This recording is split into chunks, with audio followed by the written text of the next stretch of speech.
Thrak, it's okay. Chubby and Frog is gonna. Oh, it's so. Leoric! Leoric! Chubby can't see anything. It's okay, Thrak. Oh, Froggy! Leoric! It's so cold, Frog. Chubby's freezing. Chubby doesn't really know what to do. It looks like an arrow in the butt. Oh god, Thrak. Chubby doesn't know how to fix arrows in the butt. Chewinga! Chewinga! Chewinga! Thrak, Chubby needs to know something. Home. Do you know where home is, Thrak? Chubby really hopes her friends can find her. If it wasn't so dreadfully cold out here, I say this place reminds me a little bit of back home. It is a very nice town. Most people in the Dale, they make their way here when I suppose when they need to forget. Forget what? The cold. Look, just get your chowder. We need to go find a place for this problem in the bag. Who I'm sure is going to be popping out any moment. Well, the sacrifice.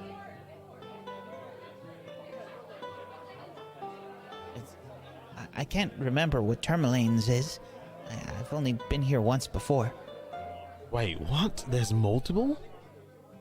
This one is not so bad. Chubby sees something coming. Just a little bit longer, friends. Make a Constitution saving throw for me, please. Who are you? Are you all right? No, not really. Chubby kind of hurts a lot everywhere. Who are you? Where are we going? You need to stay warm. We're on our way to town right now. Town. Chubby doesn't... Oh, Chubby's in trouble. What town are we going to? Chubby's not from around here. I understand. It's all right. Just relax, rest. We're almost to town. It's only going to be a few more minutes. Tourmaline is just up ahead. Can Chubby have a beer? Ahead of winter's wind, she came, the lovely woman with no name, draped in a fur-lined cloak of red. To the icy lake she fled. The wind pursued her all the same. As sure as night, she's dead. So, like Chubby was saying, she kind of just woke up and then she had magical powers and... Chappie! Chappie! And Terrell just kind of busts in the room and he grabs her and he holds her. What? Oh my God! But Chubby's still hurt. Chubby's hurting. Just shut up. Don't squeeze so hard. And he kind of looks around surprised, like, I was worried that you were getting enough nutrition. You look pale and you haven't had a drink, and the hair was off. The hair was off. It didn't look right. I know hair. Shh, be quiet. She might still be in the hallway, you doofus. I've never held it for that long. Are you okay? Oh my God, you guys are just having a conversation. Oh my God.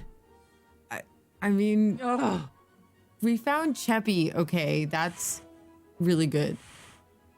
Yeah, I heard. I tried to look out, but Saladash is out there. Yeah, exactly. Of all the places you guys could have. I mean, I Oh I don't my know g- if there's even another inn here. It's not like you gave us a ton of information before we came. I couldn't do anything. What could I do?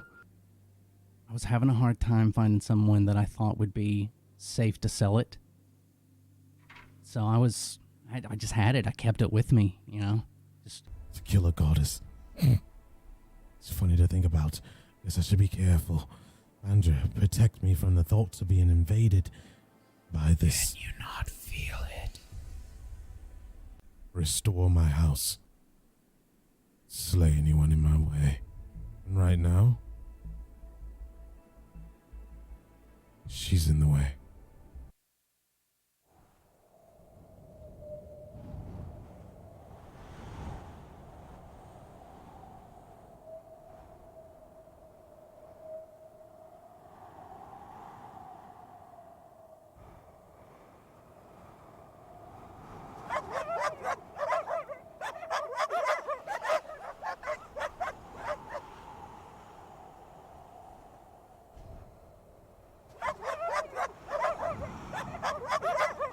As the group is separated, we see Leoric ride into the blizzard deeper and deeper, separating from the group and Cheppy.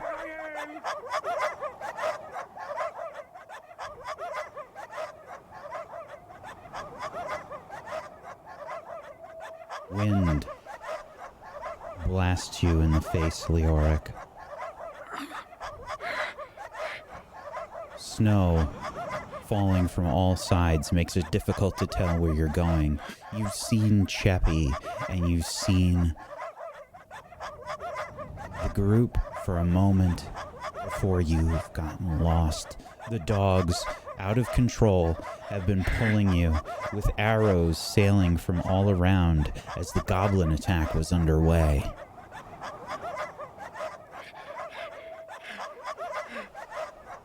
The sled is bouncing all around, and you're having difficulty hanging on.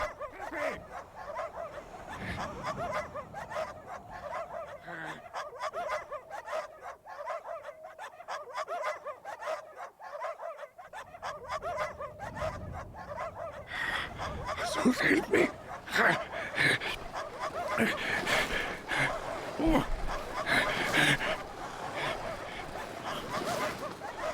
All right, doggies. All right, easy. Please Okay, make all right. an animal handling check. Whoa, dog. Easy, puppies.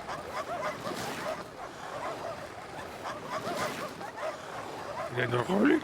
Did I not roll? There we are. Perfect.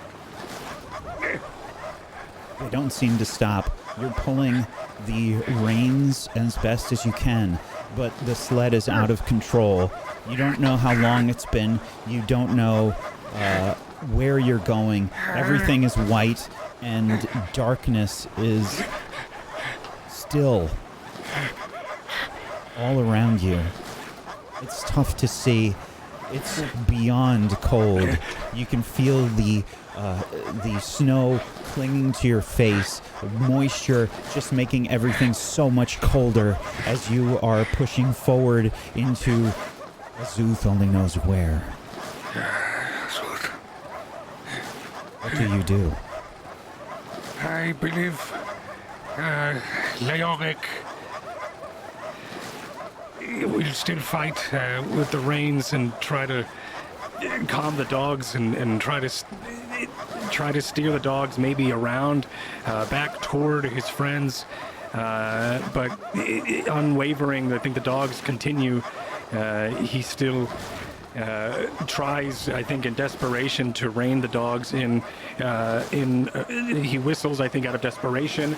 I think when and if the sled ever does slow down, he'll take a moment and think for Azuth. I think in this panic, I think he also he raised his hand towards the sky and losing his balance, but still holding on with the attention of the dogs on the reins. I think he then puts his finger in the air, and as he does, maybe maybe for a second, if anybody's watching, Leoric isn't even watching because he's too busy keeping his hands on the rein, but maybe there's a fleck of blue light coming from the sky, or maybe a couple of motes of snow dance down onto his fingertip, and as they do, they sizzle in a blue, arcane, purplish energy as he then casts guidance to himself. And his index finger comes down into an open hand on his chest, and he goes, "Guide me, Azus. I need your help here. Please help me with the doggies."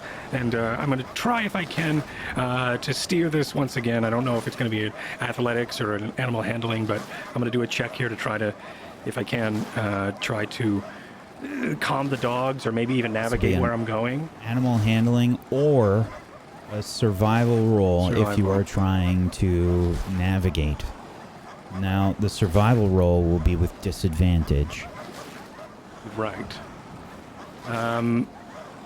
It's night out, and it's in a blizzard. If I could give you double disadvantage, I would. Yeah, you would. Yeah. I will go ahead, because I already did an animal handling check, and I think I'm gonna just go ahead, and I like fairness. I'm gonna go ahead and do survival, even though that doesn't seem like a good idea. So it's disadvantage with guidance, survival. So a 15 in total. Okay. It's not enough to figure out where you came from. You're having a difficult time figuring out even how long you've been separated from the rest. You're just trying to stay on top of the sled as you're navigating through snow drifts that you can't seem to see unless they are more than a few feet in front of the sled. You're trusting the dogs to sort of lead the way so that they don't careen into the drifts of snow that are littered throughout this frozen tundra of Icewind Dale.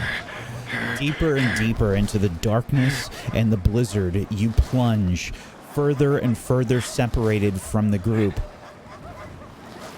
Leoric, please make another animal handling check for me. A 14. The dogs begin to slow, but you've lost track of time. He tries to whistle, though the saliva and has been through his yelling, and spittle has been sticking and icicling around his mustache, or around his lips and face. I don't know if he has a mustache. We don't know yet. But it starts to freeze, and it's his mouth and the precise. The precise movements he can make with his tongue for talking, of course, and anything like that is starting to freeze, and it's so cold that just the basis of communication is lost when it comes to just trying to preserve the energy and the blood flow to certain places. I think his core is probably maybe a little bit warm, but his fingers and hands are numb, and like I said, he's starting to lose a lot of that mobility and articulation he has with his mouth. So he tries to whistle to these dogs, and maybe a couple of those whistles and squeaks come out, and he hopes that maybe that is what's slowing these dogs down. You slow down, and the sled comes to a stop. There are no particular landmarks around you.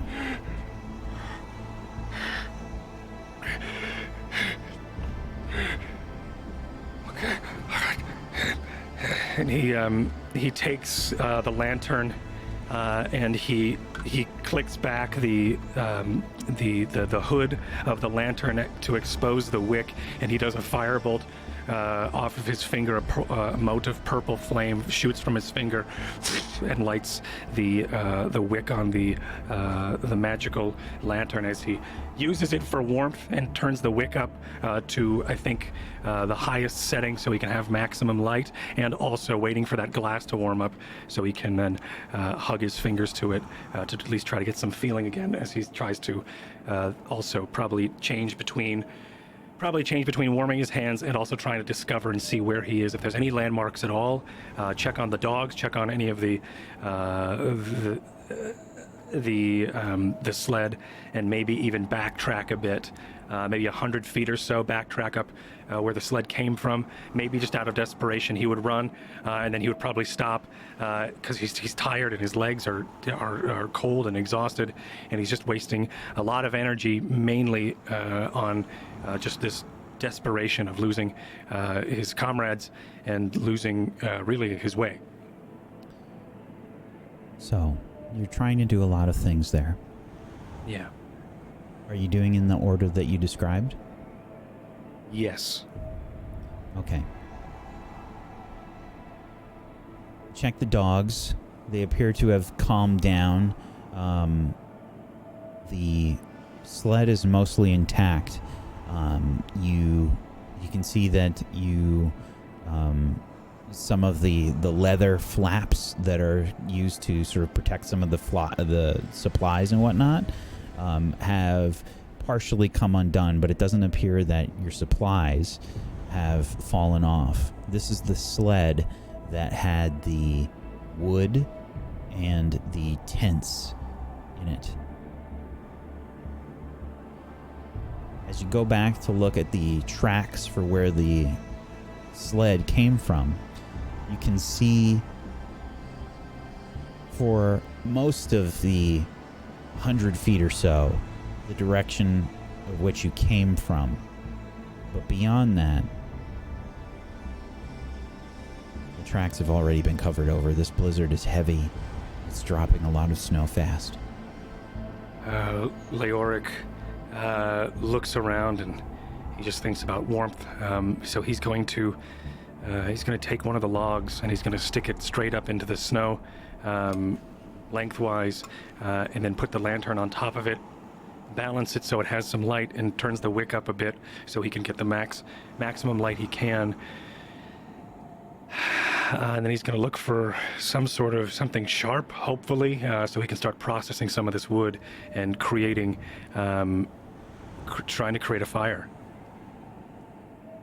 I think what he'll do is, to start, I think he's going to dig into some of the logs that we have into our sled, and he's going to start laying them down lengthwise, side by side, or widthwise, side by side, and start to get a bed for the fire so the moisture of the snow doesn't drown it. And he will, like I said, he's going to start to build a fire. I don't know if he needs to process it because he has the means to start a fire. So, and I don't know if he'll know how to do that. So I think he will lay the fire bed. He will build your typical campfire. And then I think he'll probably take some notes or some empty pages from the tome, or from his loose pages that he bought, that he haggled from Raytuin, and he starts to and he crumples them up, and he can't help but think of his friends when he does, and the jovial time it was to haggle with Ray back in town, as he starts to stuff the fire, and he goes and he grabs the lantern, and then he once more points his finger into the sky, and then down in a quick motion towards his index finger up into the sky, the motion for Azuth, and then as he whips his finger down, a purple arcane mote fires from his hand as he does firebolt into the pages, and hopefully starting up this fire. And he will continue doing that until there is enough fire for it to sustain itself. And then when he does that, he's going to start looking for food, because he thinks he's going to be here for a bit. Please give me a survival check with disadvantage to start with.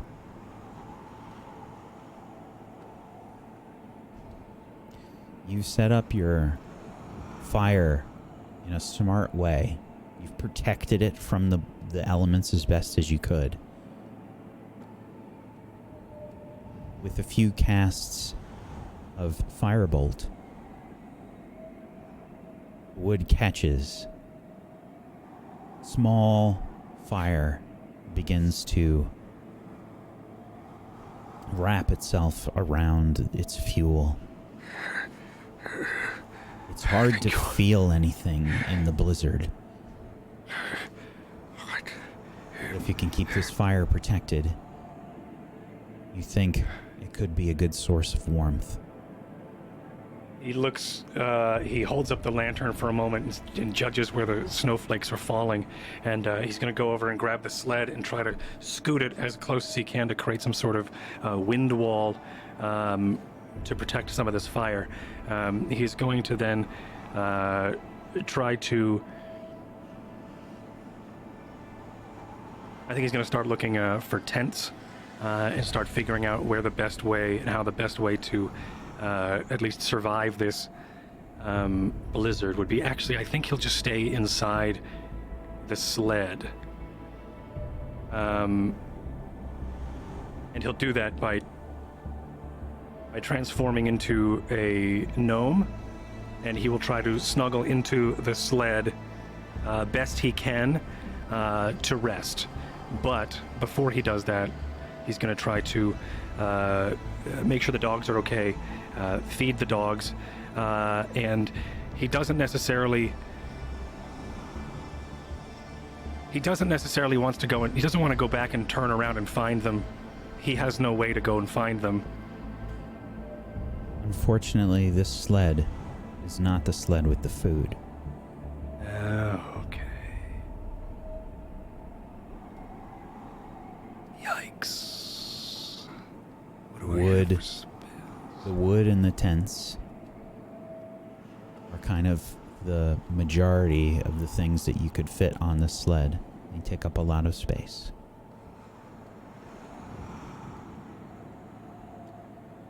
You would have whatever personal rations you have, but the feed is not on this sled. It was That's on okay, 'cause Garrett's sled. I only have one feed left anyway, so that's fine.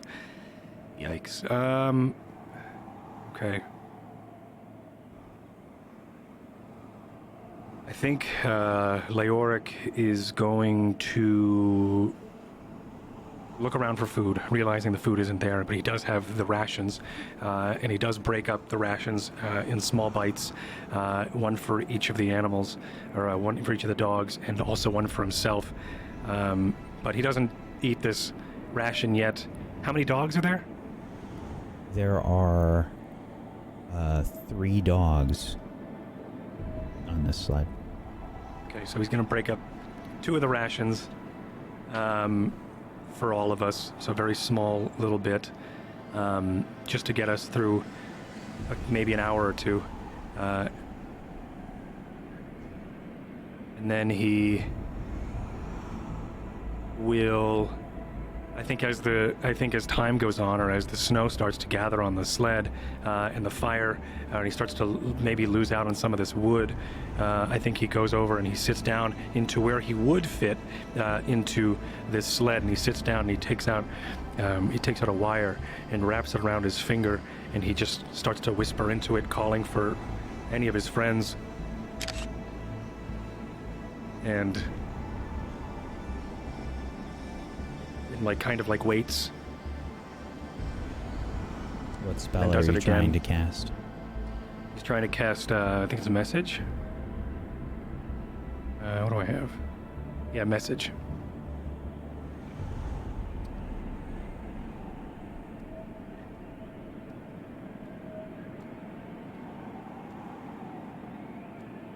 Message has a 120-foot range. You must point towards the person that you want to receive and return a message to you. There is no response.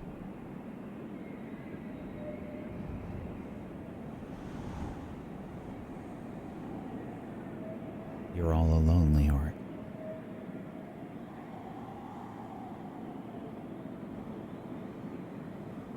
I think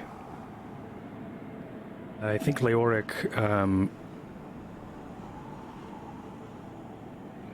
as he starts to lose feeling in his fingers and his toes, he takes out I think he tries to summon some divine flame, or ask Azuth for some divine flame to warm his fingers and his toes, not necessarily from a fire. He needs assistance, so I think he's going to use arcane flame. Narratively, I'm going to be using this flame as a cure wounds, to try to give myself feeling back in my fingers and my toes, just as sort of a last ditch effort, at least to get me through the night, or at least through this dark blizzard. He is then going to make sure the dogs are close to the fire, and he is going to burn what he can, that is fuel, so it can last long enough to get him through the evening, or through this fire, or through this blizzard. And then after that, I think before he passes out for the evening or from exhaustion, is he's going to put his finger in the air again, or he's going to put his hand out, palm raised towards the sky as if he's to receive something, and he is going to put his hand over his pendant towards Azuth, and he is going to try his best to ask Azuth for the arcane insight to get him through this. And he is also then going to, at the end, he's going to close. He will then say, Azuth, you will help your lost child. Azuth, it is Leoric.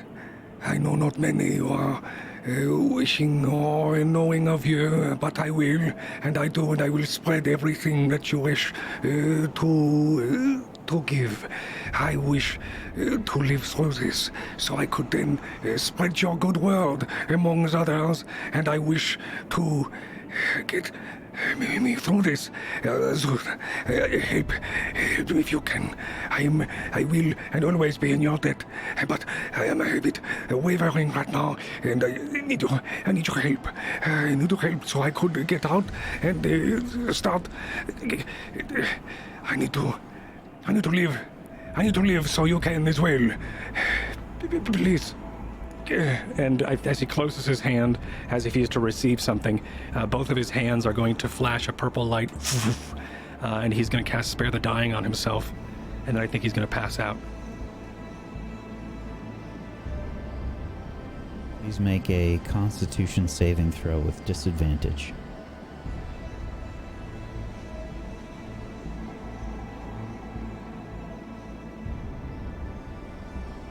You haven't set up the tents. You're by the fire. The wind is blowing hard. You take a level of exhaustion. Please make a religion check for me. A regular one. 19.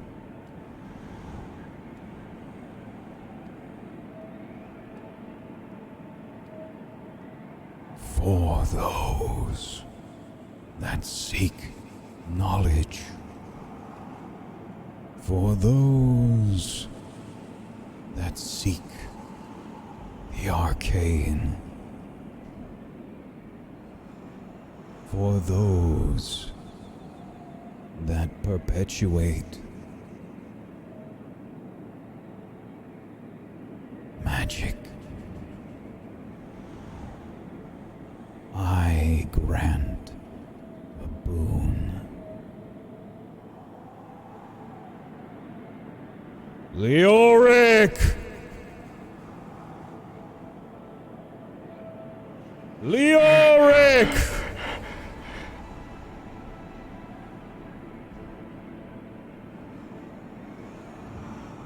Yes. What is it? It is not your time to die yet.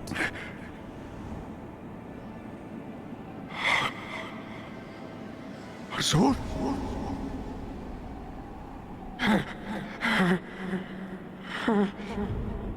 Live on.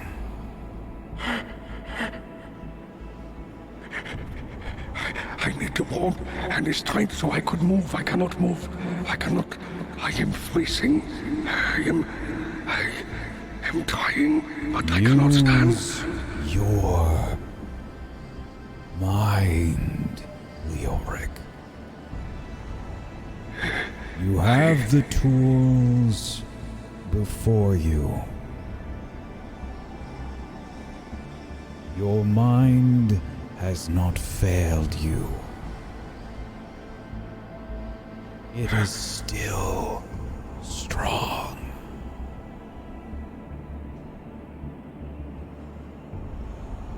Very well. I will. Forgive me, but it is not me who is granting my strength. It is you. I cannot. I am just a mere. I am just a conduit for your power. I will stand so I could fuse your life with others and your knowledge, but I cannot. It's not without you I can do this, and I promise you, it is not me who will stand, but it is you who can raise me as well.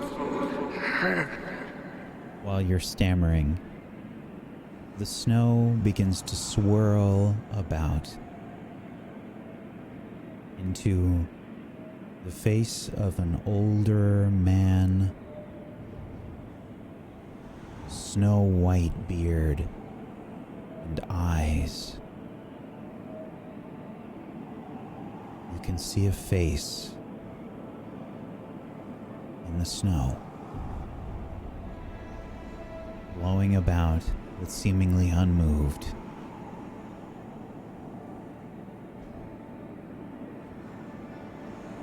Get a tent, you idiot.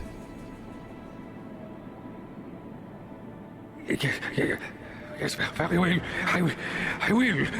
And he starts to move, and his hands aren't as cold anymore. He has this blood pumping through him. Whether it's this divine excitement or it is just this epiphany, but his heart is racing and is pumping a divine blood through him. His belief is what's pushing him, and he starts to grab a tent and he starts to set it up. It's not done well. He's probably never set up a tent by himself, but I think when he does, I think Nissa would be proud of him. Yeah. Go ahead and roll a survival check. A regular one. The first tent blows away.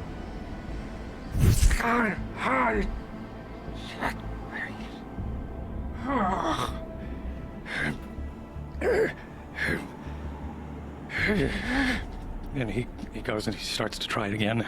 This time he actually takes the stakes out first, and then he will start to... he'll start to, I think, loop the stakes before he starts to lift the tent, and then he'll pop the tent last. You can probably see the snow face palm. Yes. How embarrassing! You saw that? There's no response.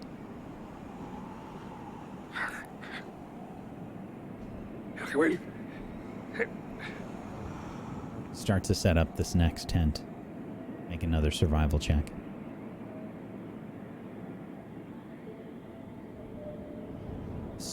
This tent also seems to catch the wind before you're able to get it staked down. No.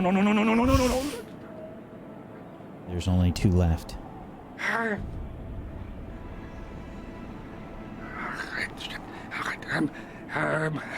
Okay. So,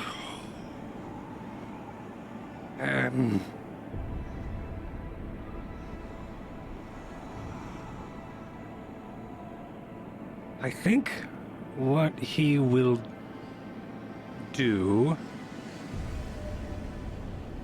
is he's now going to move this. He's going to take the sled and move it around to the other side of the fire. So the wind is blowing onto the fire now. But he will then take the tent, the next tent that he has, and he will tie 2 points of it to the sled, like the spine or the highest points of the sled, and then he will angle it down so the wind blows up and over the like he'll do like a tarp setting up of a tent rather than a full pop-up tent. So I think he's going to angle it down towards the fire, but he will stake it lower to the ground. So hopefully this wind will just scoop it and go over it rather than lift it. And I think that's what he's going to try to do here. Okay, you're almost using the tent like a blanket? Yeah, using it like a blanket or using the tent itself as like a tarp and then tying down 4 points rather than tying down all points and lifting it so it can catch air. He's tying it like a canvas or a so that can just like a canvas canopy. Survival and just keep the with snow advantage. Off. Sweet. That's what I was looking for. You take your time, and taking that extra time seems to both help and hinder you. Your hands are so cold, even with these woolen gloves that you have on and the furs. It almost feels like your clothing's not even there. You have taken 1 level of exhaustion.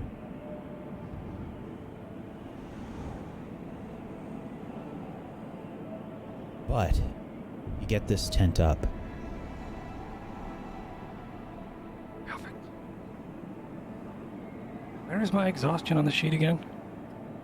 Oh, there it is. Got it. Okay. I think he is going to usher some of the dogs. The fire, I would assume, is starting to either go out, or the snow and the wind are starting to snuff it out a bit. But he is going to usher the dogs into the tent or the canopy, and he's going to try and shovel and push out as much fresh snow as he can to use those as like walls, and just start to try to calm the dogs down and warm them up, as well as hopefully they just get into this warm cuddle puddle and try to make it through the evening. He does, I think, before, as he starts to move some of the snow, like maybe there's a brush of the snow that falls to resemble a face again, and then he points at it, he smiles, and then he clambers out the outside of the, with his fingers and hands still covered in ice and snow as he clambers out of the tarp, and he goes, and he yells into the sky, "Thank you, Azul!"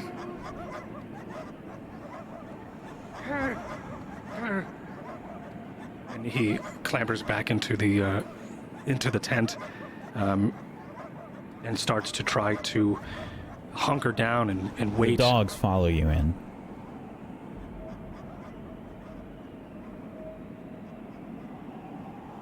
And into the tent you go.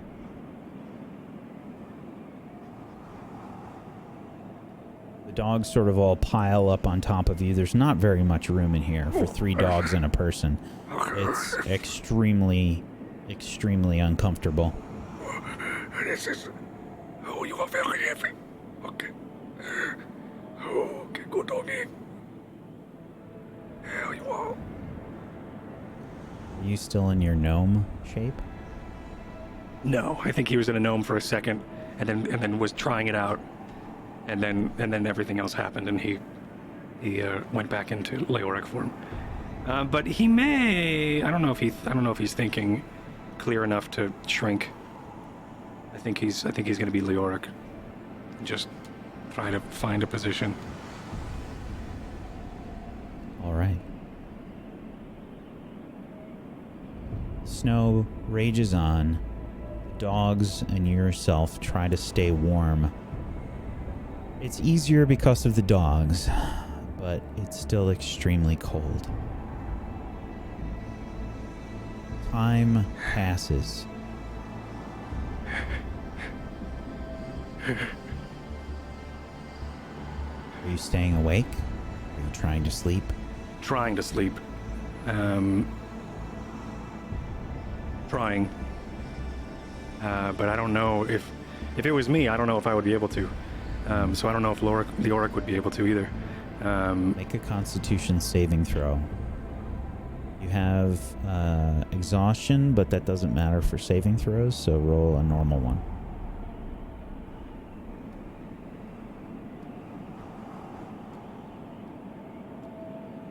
You can't seem to fall asleep.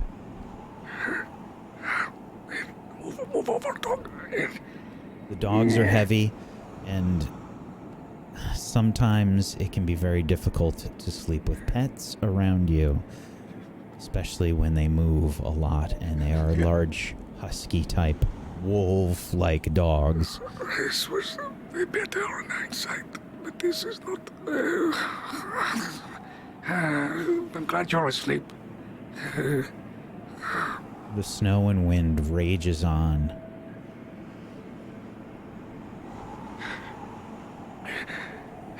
I think he's going to take out the copper wire again and start pointing in directions and start trying to call for his friends as he's kind of like someone tuning into a ham radio or sending out an SOS. He's sort of doing the same thing with his copper wire around his finger. His other hand is pointing to random directions. Tarael. Lisa. Hey. Homework, Chippy. Help me. Tarael. Chippy. Lisa. Homework. Hey. Where are you? It's me, I'm here. Azul tells me I will be okay. Friends. Friends. Your friends are not here, Leoric. There is no response to your pleas. Only the cold, bitter harshness of your reality and Icewind Dale.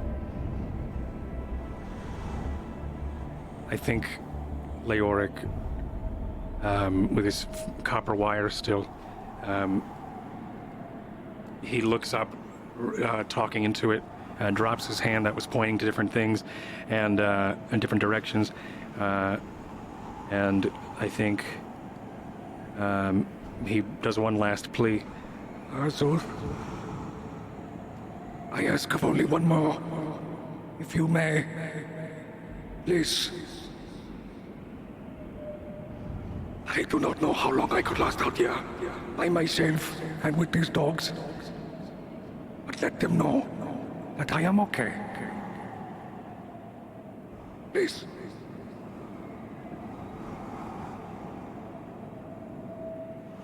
There's no response.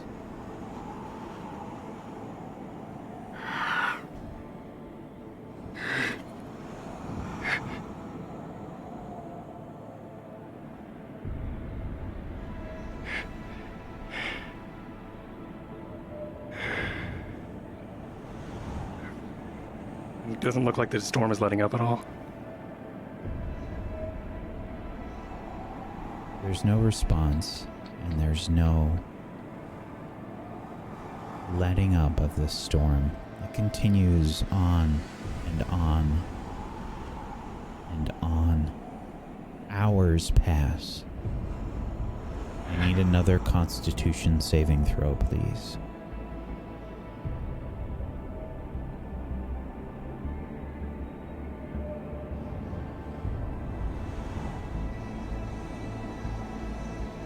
Take another level of exhaustion,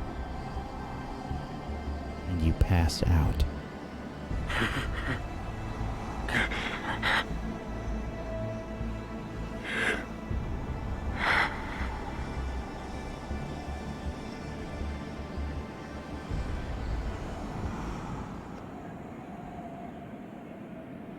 We switch scenes.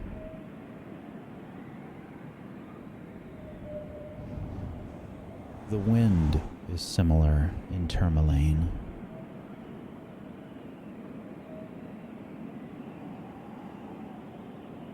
Further into the future, though, our group rests for the night.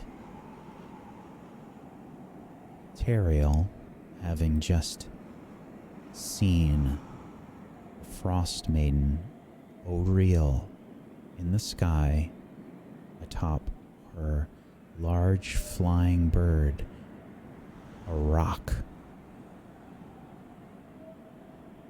seemingly inside the aurora that dances through the night in Icewind Dale's everlasting night.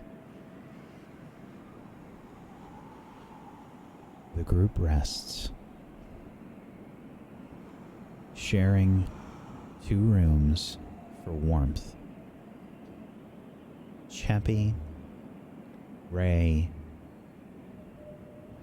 Nissa, and Moonbrook are trying to get some rest. We join them in the room.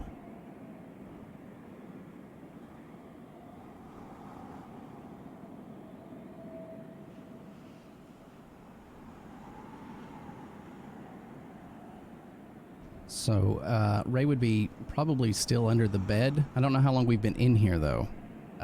Did they just come in, or have we been here for a bit? They've just come in, Ray. Okay. So Ray would probably, like peeking out from under the bed and just, Hey, Chevy! Ray, what are you doing under the bed? It's kind of a long story. Hush, Chubby. No one's supposed to know he's here. Chubby didn't even know he was here. No one else is gonna know that he's there. Yeah, He's hiding under the bed. Yeah, we're supposed to keep it that way, though. You know, hush, hush. I don't think he has friends here. No, actually. In fact, he did something stupid. Yeah, okay. Do you owe somebody money? What's new? And then I told a lady downstairs that one of my friends might owe her money. Do you owe that nice lady money? So Ray's gonna pull himself from.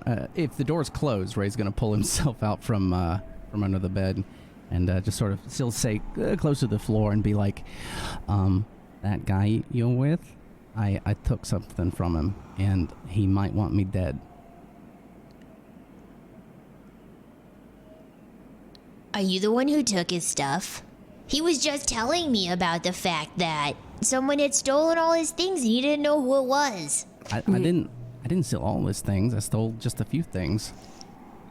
Wait, so he's still pissed off to the point that he told Cheppy, a complete stranger, about this. You are fucking dead, Ray. Did he mention did he say my name? Did he mention it? Chubby thinks back, trying to remember the conversation. Chubby doesn't remember. I don't think he said anything. No, Chubby would have recognized Ray's name. He didn't say anybody's name. No, he didn't. Either way, we need to be careful. Yeah. Yeah, I came in the bag as a cat. So as long as, we just we'll make our way out of here tomorrow. No big deal. We can totally avoid him. Not a problem. About that, Chubby asked that guy for help to find Leoric, and Chubby paid him money. A lot of money. Like, Chubby paid probably like 9 gold. 9 gold? Chubby didn't know where anybody was. Chubby just was by herself. What was she supposed to do? She didn't know where anyone was gonna be. Didn't know that you guys were gonna stroll in with a Ray under the bed. Yeah. Okay. All right. Oh, I don't know what to do. Oh, I don't know what to do. We can. You could apologize. No, you don't apologize to this guy. Well, can we cancel? Say, oh look, I found my friends, and then we go find Leoric. Yeah. I don't see why thank you, and you'll keep him as a contact for the future. Maybe you'll return and need a favor. Do you think he'll give Cheppy her money back? No. Probably not. No. From what I know about this guy, there's no way. Look at Chubby's face. Chubby's just have him adorable. owe you a Maybe if she favor. gives him the frog eyes. Whatever face he gave you was not his real face. Wait, Seems look like at his those face. frog eyes, though. It doesn't matter. Yes, that's Yeah, really those- great. That's great. Also, we need to talk about what's going on with your eyes. Chubby, there's nothing going on with Chubby's eyes. I think they seem fine. Chubby still sees. Also, does she still have? Because she had like frostbite. Yeah, her going on hands are finger. still all frostburned. Okay, I'm. Ray's gonna walk over, or sort of, and say, "Can I see your hand?" Don't touch it. Chubby's hand really hurts. I kind of need to touch it. I'm sorry. Can you just put your hand just really gently in mine? Okay, she's gonna like slowly put her hand in. Don't squeeze hard. And Ray's going to put his other hand slowly on top, and he's going to cast Cure Wounds. Which I think is on the main page. Well, I don't know if she has damage to that that I need to roll for, but I can, which is totally fine. So, you try to cast Cure Wounds. Okay. You can go ahead and make the roll. Okay. As I do this, level 1. Okay, so as I do this, I'm gonna keep my hands on it, and I'm going to start chanting, but I'm really trying to whisper as much as possible. Like I'm noticeably sort of pulling away and whispering as I hold on to her hands and start chanting.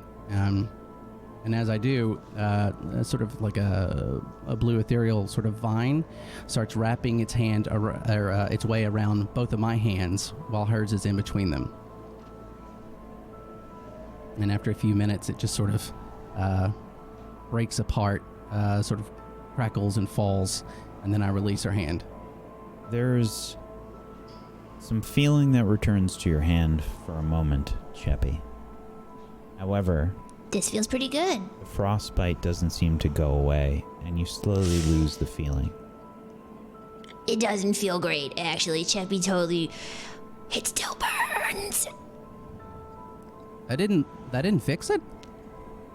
What? Chubby's not a magic. Well, I guess Chubby is a magic person, but Chubby doesn't know a lot about magic. But it felt better for a second. Okay. Is Chubby gonna die? No, you're gonna be fine. I'm a little worried Chubby's about your fingy's fingers. gonna but fall off. I Ray don't- or Chubby's fingy's gonna fall off. No, they're gonna be fine. We can cut them off. I say as I'm like making up a bed, getting ready. Let's not get to that point. So what the cold does that to your fingers? I mean, I don't know what's gonna happen to them. I mean, I couldn't. It was a I'm joke. I'm Come sorry. it was a good joke. It was a good joke. Yeah, we'll cut them off. So super good. It was funny. Perhaps It was funny. when we find Leoric. Yeah. How would you like it if I said I was gonna chop pieces of you off? It's Nissa? not funny. Actually, Ray, Nissa, and Moonbrook, you can all make me medicine checks. Okay. Is there any? Okay.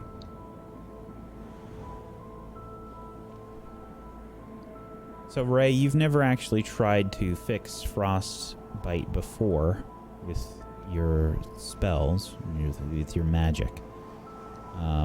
This is the first time you've tried, and it doesn't seem to have worked. Okay. Moonbrook.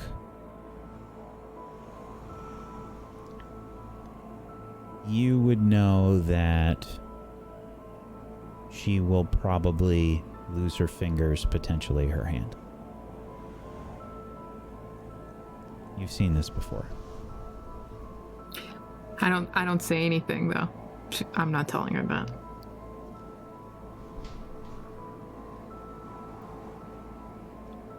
I think, Nissa, Yeah, you probably know that it's definitely not good. You don't know how long it would take for someone to lose their hand or what, but you definitely know that you've seen frostbite before, and it's clear that she has frostbite. Unless we can find a healer in town, we need Leoric. And anyway, we need to find Leoric. He might be in a worse state than you. If Chubby got this with a couple hours outside, we don't know what Leoric's gonna be like outside by himself. Yeah, no, I've seen this happen before. I mean, I don't remember what happens after or anything. I've just seen it before, but yeah, that doesn't look good. Maybe you can use the boon you've bought with Saladesh to have him find you a healer. That's a good idea. That is a good idea. It's an expensive idea, but it's... Chubby did pay 9 gold. We can... Oh, I feel bad. And Ray is very, very uncomfortably going to reach into his bag and give Cheppy 9 gold and go... And just not even say anything, just... She's gonna stuff it in her butt fur. I just look... Nissa just looks almost shocked at Ray. Oh, Ray's on the verge of tears a little bit right now. Cheppy's gonna take Frog down from her head and she's gonna like walk over. Is Ray like sitting on the bed? Is he still like kind of sitting on the floor? How is he positioned? Ray has stayed close to the ground as much as possible. So not sitting on the bed, just sort of hunkered down next to it. Yeah.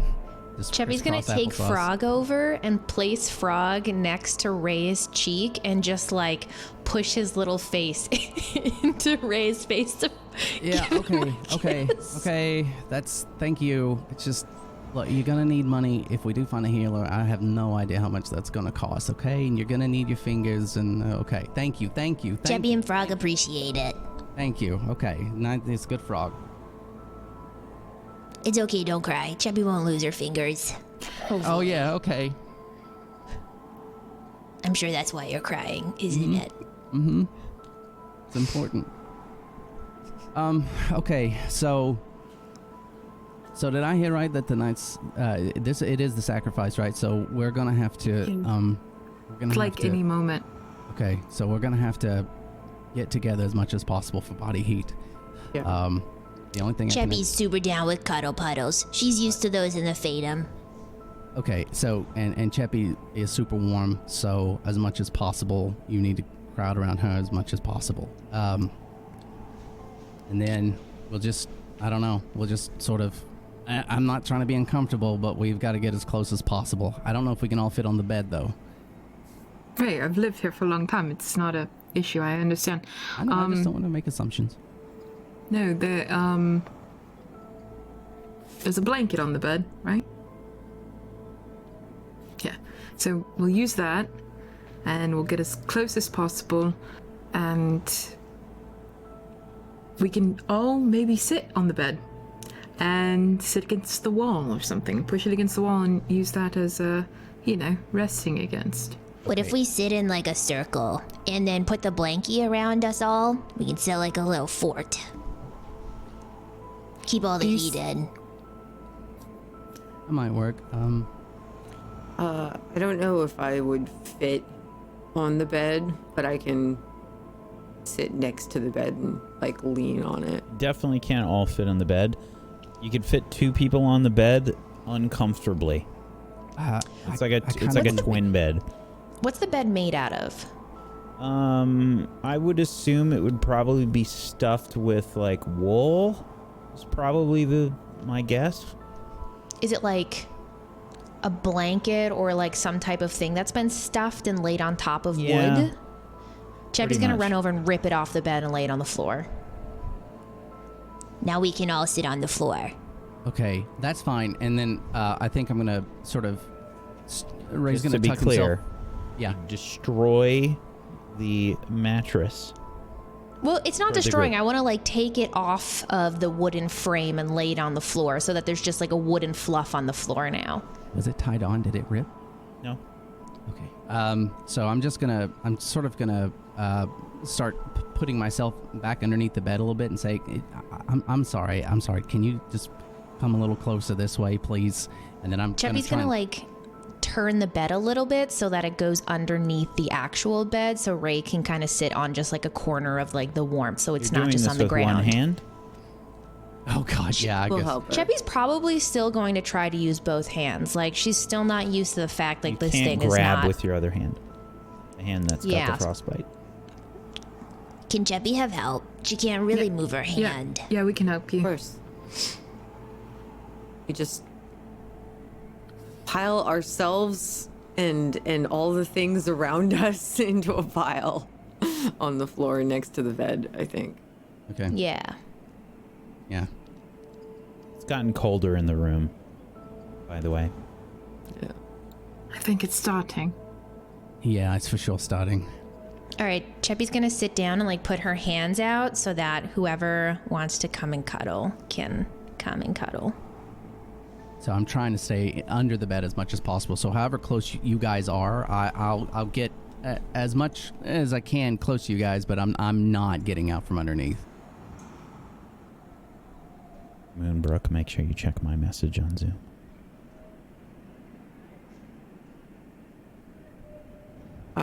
I'm super uncomfortable. Nissa doesn't like being this close to people, but she knows it's necessary, so she just kind of like leans next to Cheppy and takes her hand and like sticks it under her furs so that it's like here and just like leans in. Cheppy's gonna take Frog down and kind of try to like show him to Nissa. And Can Frog go down there too? He's cold. Of course. And I just kind of like, I have like furs around my middle that it's kind of like not a fur skirt, but kind of tied around my waist. I just kind of like lift up one of the furs and just wave him in. sweet. It doesn't take any cajoling. You just kind of see Frog jump towards the warmth. I kind of look at him surprised. There's something familiar about him, but he's just a weird creature I've never really seen before. But he's Cheppy's, so he's welcome. Cheppy, do you mind if I hold your hand? Cheppy lifts up the one that's not hurt. Yeah, it's fine. You want to hold Cheppy's hand? Are you scared? I want to hold both of them.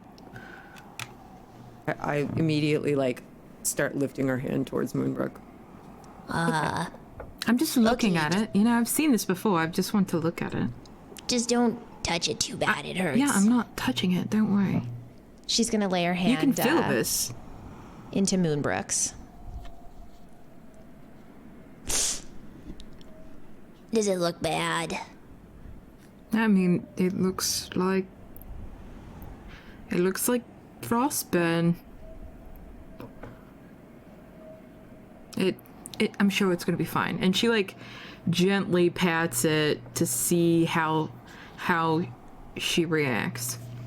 There's no feeling. Cheppy's kind of just like looking over at Ray, just like making sure he's okay while under the bed. Okay. She still holds her hand and she just like places it on her lap and holds it. So who's going to watch over tonight? Or do you feel like I'm not gonna go to sleep anytime soon, so I'm happy to start.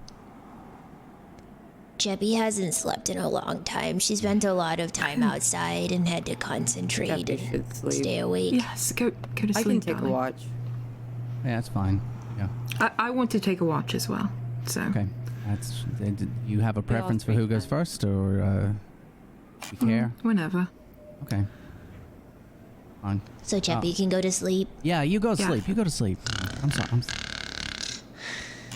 She's really quick. How do you do that? Oh, That's amazing. Out of curiosity, I just lift my fur just a little to look at Frog, and I'm assuming Frog is also asleep. is Frog asleep? Just trying to stay warm. I don't know if you can really tell. I just cover him back up.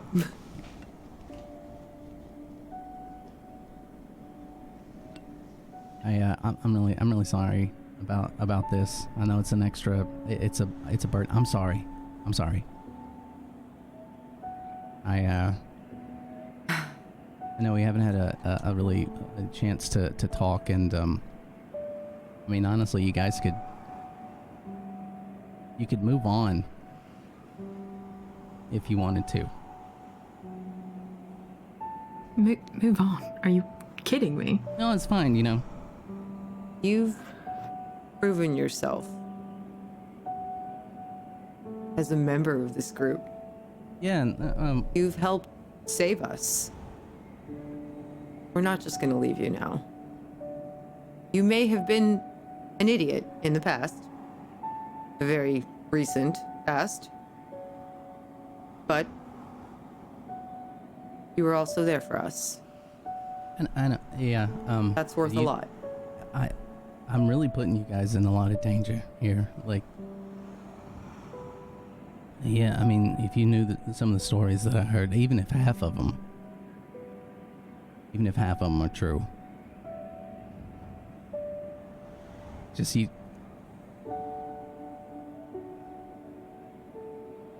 I'm not used to people staying around.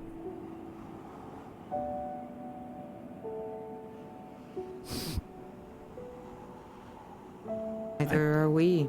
I don't know how to say thank you. I really appreciate it.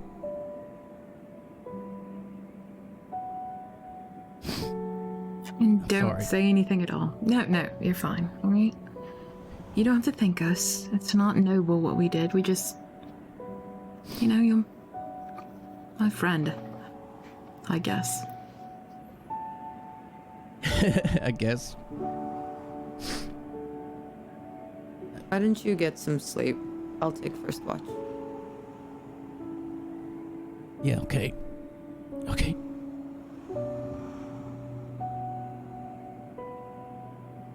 I just look to Moonbrook and I'm like,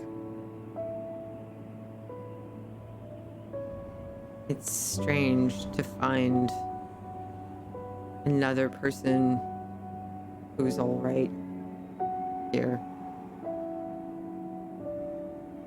I hope you rest well. No, thank you, my friend. Do you mind waking me up for the second watch? Of course. Okay. Don't wait too long or anything. Okay? Of course. Okay. And Moonbrook will go into a trance, but she's still holding Cheppy's hands.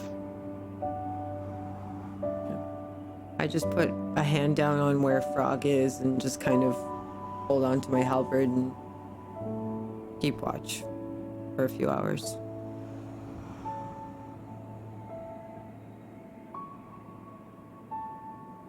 I need all of the people in Tourmaline to please make a Constitution saving throw.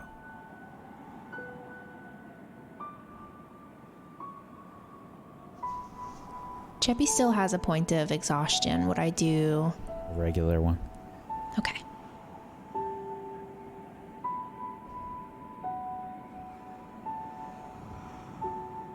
Huddling together during the sacrifice of warmth in Tourmaline,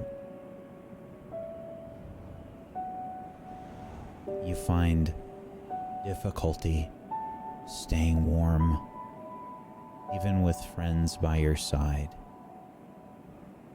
Ray, Periel, and Cheppy, you receive, on top of whatever you have right now, 1 level of exhaustion.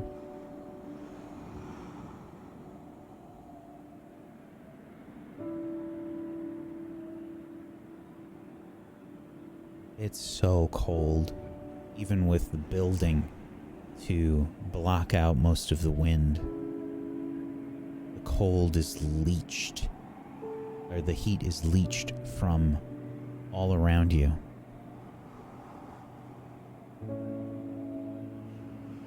Nissa, while you stay awake, you can see the others shivering. Your dragon scales, your silver dragon scales, protect you against so many things, especially the cold. I just wish I could share it somehow. Beyond moments in battle. I'm still very surprised I've come to care about Ray. I did not expect that to happen. He's only the second person after Moonbrook. Outside of my tribe and Cheppy and the others. It's so strange. These people that I find myself wishing I could share my resistance to the cold with them. I just try to spread my furs as much as I can around Frog and them and just listen to the wind outside. Sometimes it sounds like the wind is speaking to you. What do you imagine it's saying right now?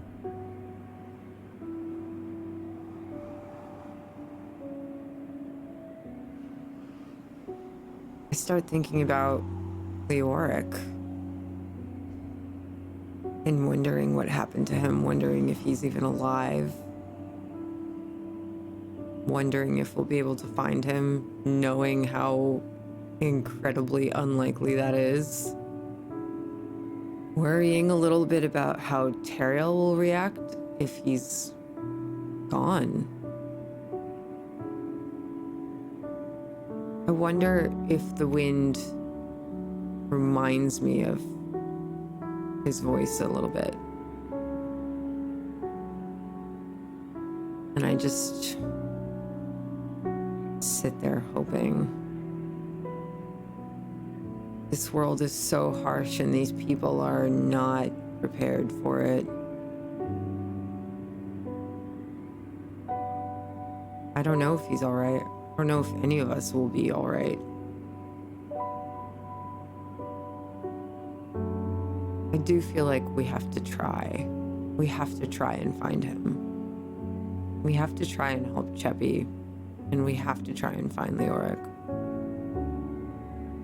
Do you ever feel like there's something that you could do to help this place?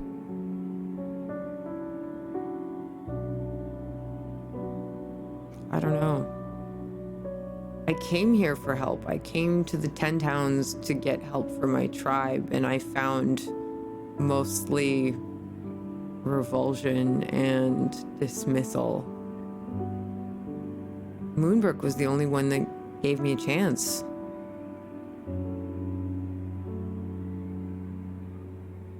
I wonder if there's some way we can make things better, but I have no idea how. I don't even know where to begin. Perhaps you've already begun. Time passes quicker than you think. And it's about time to wake Moonbrook. I look at her in her trance and just admire her strength. She doesn't need sleep. I wish I didn't need sleep, but I do. I can feel the tiredness in my bones, just holding myself up, the stress of worrying about my friends, worrying about tonight, worrying about whether or not we can ever make anything better. And I just look to her and know that I can trust her to take the next watch. So I just gently put my hand on her shoulder and I say, Moonbrook? Will you take the next watch? Yes, of course. Go to sleep, my friend. And I just she kind of lets go of Cheppy's good hand and like places it on she places her own hand on Nessa's shoulder.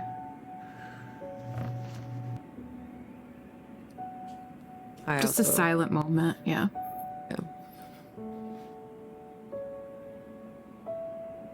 Every time Moonbrook touches me like that, it's so strange because everyone here has been so just not friendly. And it's so strange, but incredibly meaningful to me. So I just nod to her and I kind of lean down a little closer to Cheppy and put one hand on her hand and the other on top of where Frog is under the furs.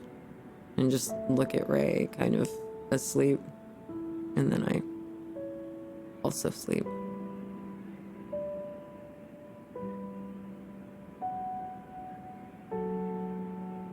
Moonbrook, you look down at Cheppy's frostbitten hand. Has it spread any? Yes. Can I tell how far it spread? It's almost to her wrist. So, Moonbrook is going to make sure she waits a few more moments, and she waits to hear Nissa's, slow, rhythmic, I'm resting, sleeping, breathing, and making sure that everybody else is quiet too. And as she does that, she'll, rub her face, and then she'll reach down to her scarves and take one of the mini scarves off and tie it at Cheppy's wrist as delicately and quietly as possible without her realizing it. Cheppy's shivering while you do this. But she doesn't wake up, right?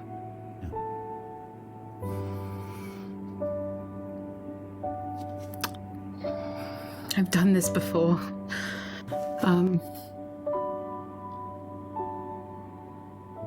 I look at her hand a little bit longer, and I'm really struggling with this, but I'm gonna take the dagger off my hip, and I'm going to start to try to cut off her hand. And that's where we're going to take our break. Damn you.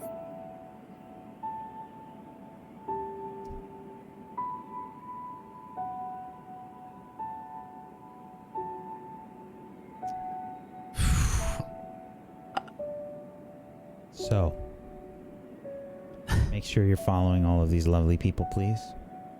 You can head on over to tablestory.tv/rime, R-I-M-E. Sorry we didn't have you in the first half, Technique. Oh, I'm fine. I'm just listening to all the crazy shit that's going on. Well, listening out of character, I should say. That first half went so fast, I can't. Yeah, I thought it was like 30 minutes in. I was like, why are we taking a break right now? Well, I guess I'll force myself to pee. We're going to take a little bit of a break here, folks. If you haven't done so, follow all these lovely people, please. If you have yourself a Prime Gaming that you haven't used yet, consider throwing it their way. Get yourself some emotes. Go support them. And, yeah, we're going to be back in just a little bit. Icewind Dale is a very harsh place. Very, very harsh. We'll be back in a little bit. Hang tight for more Rime of the Frostmaiden.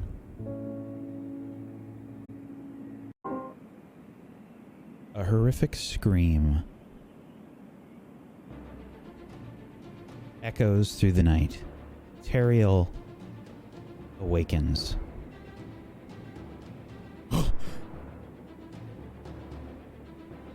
So he's kind of just like shocked, and he looks around. And he immediately just bolts for the door, sword in hand. He puts on his gauntlets and stuff. He just puts on everything and just runs out the door. Leaves his shield, and just goes to wherever the scream. He hears the scream. Do I have to do a check, or he knows exactly where to go? You can roll a regular perception check, but you have disadvantage because of exhaustion. Perception. A 7. You get turned around. You're not sure where it is. You rush probably down the towards like the entryway of the building at first, and then you hear another scream, recognizing Cheppy's voice. So right now, what's going through his head, because he was in deep meditation and training his mind for the task at hand. All he has on his mind is vengeance, and he's in deep contemplation of. He's thinking that this is the Frostmaiden taking Cheppy. So at this point, he has his hand on his guard, and he is trying to run towards. He's like, Cheppy!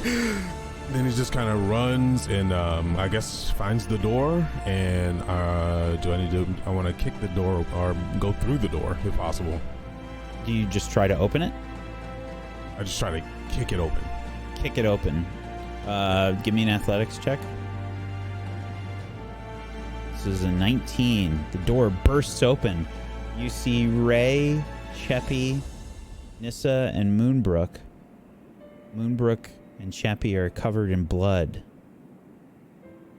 I draw my sword immediately and run straight. Do I see any weapons or anything, or? I don't have anything out. Moonbrook is holding a dagger. I'm going to try to deflect that dagger out of her hand with the sword. I'm gonna step in front of him. Stop. If she does Initiative. that, my blade goes. Okay. I need initiative from everybody that tries to get involved in this situation. I'm still half under the bed, so I don't think I'm leaping out. I'm still trying to figure out what the hell's going on. I'm looking around in the dark as much as I can to figure out. Yeah, initiative is in a different. It's in the middle above the hit points, current hit points. Top Beside armor middle. class. I see it now. Okay, different locations. All right. Nissa. Did you see that? Because it said something about not. Oh, it's for your token. Don't worry about it. Sorry. There's no map up. So so Nissa, you get in front of Moonbrook, but Teriel swings his sword. I think what we'll do in this situation is, we'll say Teriel, make an attack roll with your sword, but you have disadvantage. I guess I'm in dueling stance since I don't have my shield with me. Okay. And I have to activate that, correct? Yeah, you hit the little checkbox. I think that only applies for damage, but.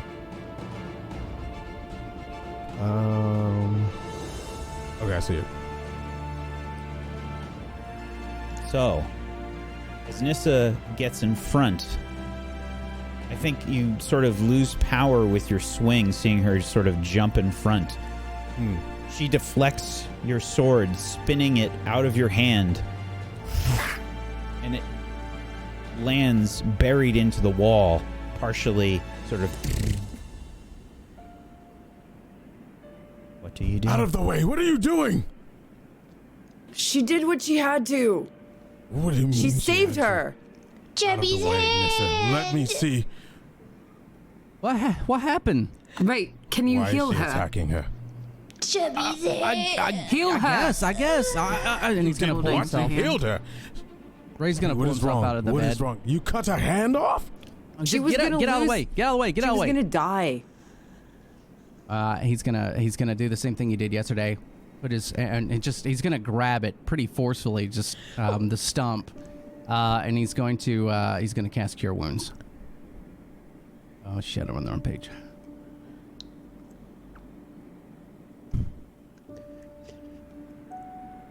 Cheppy, actually, Moonbrook, roll me your dagger roll. It's going to count as a crit because Cheppy was asleep.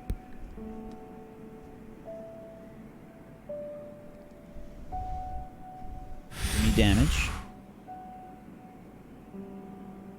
The dagger text for the damage. Underneath the 15 there. The dagger text. Oh, yeah, sorry. Oh, there we go. So,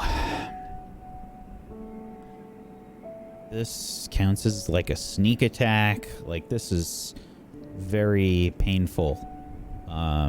So this is going to be roll me another d4 and give me your sneak attack as well.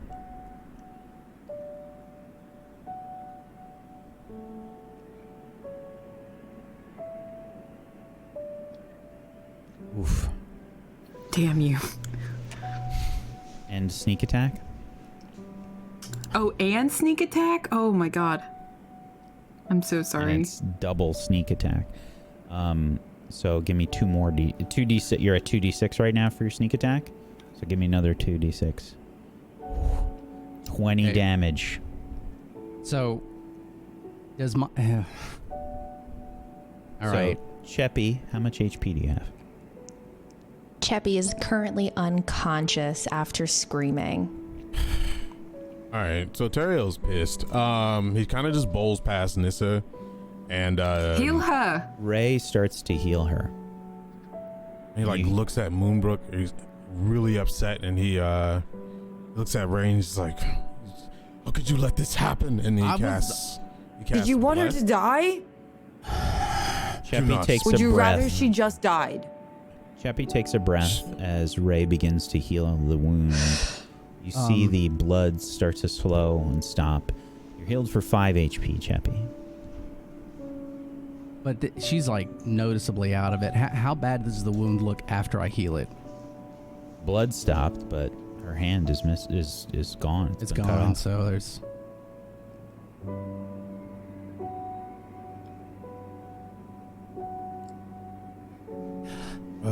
We should find her a healer, maybe. Okay. Back up.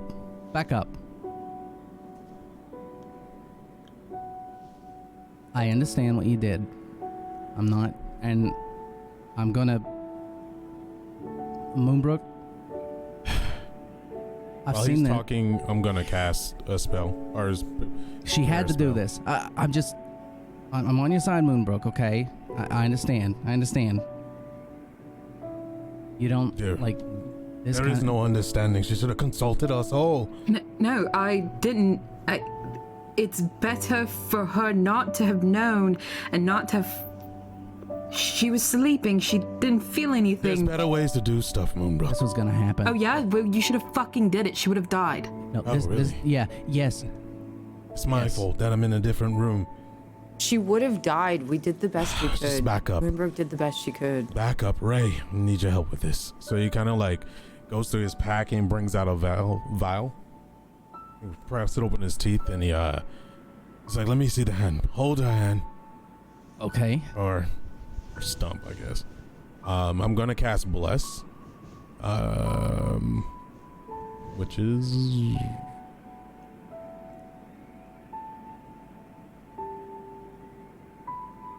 And so I have to do... What is that? Voice command? It's vocal, somatic, and material components. Okay. Alright, so he's gonna be like, "Vandria, please come to my aid."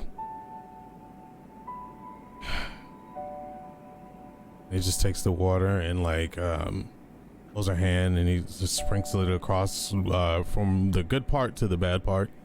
And he puts his hand on it and he just starts silently muttering to his goddess and spreads bless throughout the room. What does it look like? It starts off as an orb that's in the center of his chest and rolls down his arm, and then kind of like droplets. The holy water kind of raises from her arm and kind of make like, you know, like balls of water, beads that light and then spread across the room and creates a veil over us all. There's a snowflake-like golden look to these beads of holy water that spread out.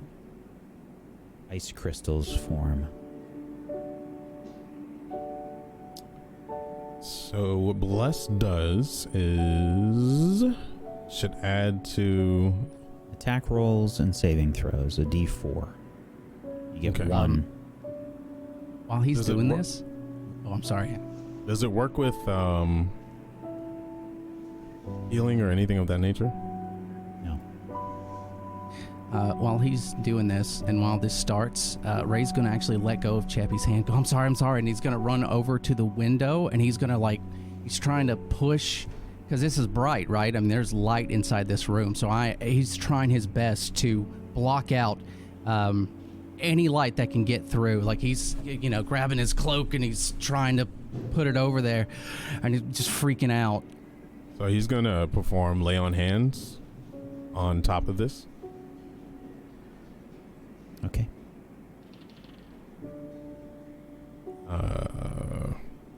We're level 3, so I can lay on hands to 15. So I'm just gonna exhaust my lay on hand. Yeah, I'm gonna exhaust my lay on hands points on Chubby. He's gonna be like, for you to have many more moons. And he just forces everything into her. It's just a light that kind of almost like beats and then shoots straight down to her arm and just puts a glow over her whole body of healing magic. It's not gonna help your arm grow back, but at least it'll ease the pain. It just kind of looks angrily around the room. Pain does ease, Chappie. She wakes almost out of this daze from just this, you know, newfound life within her, and she just Terrell's just kind of holding her and just don't move. Just... I'm so sorry.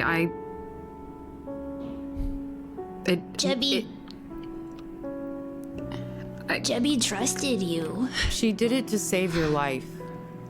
This is the place you've come to. You and Leoric out there who might be dead, and you, Teriel, who jumps off of cliffs into poop tunnels. Are you absolutely victimizing her? Are you trying to explain a situation after she's I'm trying to make you had her arm cut understand you off? need to take everything here so much more seriously. Well, thank you This for is the the history. world you're Everybody, in now. it was Chubby's hand. I need to see Frog. Chubby needs to see Frog. Ray, pick the frog up. Come with me. You're coming in our room. Is the light from the blast, is it still in the room or has it dissipated? It's fading because his concentration is broken. He's just too upset. If it's I not open out, my then I'm not furs. moving. I'm like, no. You don't understand. If someone sees what you just did, they're gonna think there's a fire in here. You have no idea what would be coming right now. You have no idea. Then let them come. No, He, you picks don't. her up. You don't it's want a that. whole Do you not care about Goes- any It's a of your whole friends staying alive? town. He picks up Chappie and he just looks back at him. What friends? And he walks out the room with Chappie. After he grabs his Frog. sword on the way out. Make sure I say that. And he kind of wraps her in his furs and just takes her out to the next room. Drop the hand that I'm holding and the dagger out of my hands and let them go. I put a hand on Moonbrook's shoulder and I say, you did the right thing. You did the only thing you could. She lives because of you. No. That they all are. No, that was. I'm looking so outside, by the way. stupid. That was so stupid. I know, but she was. I've seen that happen before. No, I've don't. seen it happen. Yeah, it's fine. Don't be okay. Doing that without asking, I agree. But I understand. She would have never agreed to No, it. I know, Nobody wants to lose their and you fucking would have hand. never gotten it off. I know this is not a simple situation. I get it. There's no. I was gonna wake you up. No. Rhea, I was gonna wake you up and have you heal her, and everything would have been fine. Except then she screamed, And then there was just so much blood, and I know. I've seen that happen before, and I'm sorry. fine. I'm sorry. I'm so sorry. No, it's okay.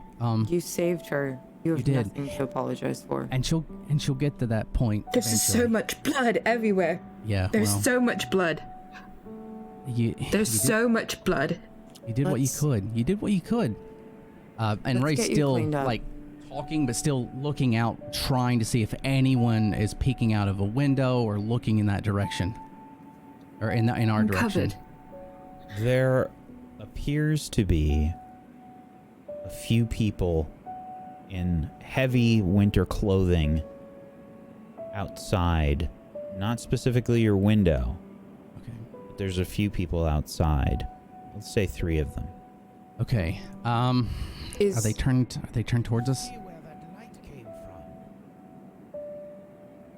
Is the light still there, or is it gone now? Ray, you should turn back into a cat. No, hold on. Okay. There's some people outside. They saw it. I don't know if they saw it here, but they saw it. They're gonna know. If they come and ask us, we'll tell them what happened. You'll just be a cat. Hide under the bed. Can't lose you two. We can't. We don't even know if Leoric's alive. No, our friends might say that I tried to kill her or something. Yeah, I mean, this is a lot of blood. Okay. Oh God. Put the mattress. Pull the mattress over. Is the mattress covered in blood? Like completely? Yes. Oh fuck. This is bad. This is. I didn't mean for this. Saladash is gonna come. Saladash is gonna. Oh my god. Okay. Shut the door. Shut the fucking door. I don't know, but I saw some light. Has it been long enough for our stuff to reset, or is it still within the time period before that?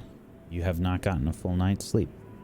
Okay. I can't turn again. I can't. I physically am unable to do that. Okay. Don't worry about it. You can hide underneath the bed. No, I can't. Hide under the bed. They're gonna kneel down at the blood. I've got to get out of this room right now. Then go into the other room. The window? Quickly. Yeah, just go to the other room. Carrie will take you in. Okay. We'll take care of this. All right. Okay, all right. I don't know where it was, but I did see light. Look around. Shut the door. Shut the door. Maria will never forgive us. Maybe get on the bed and get under the covers.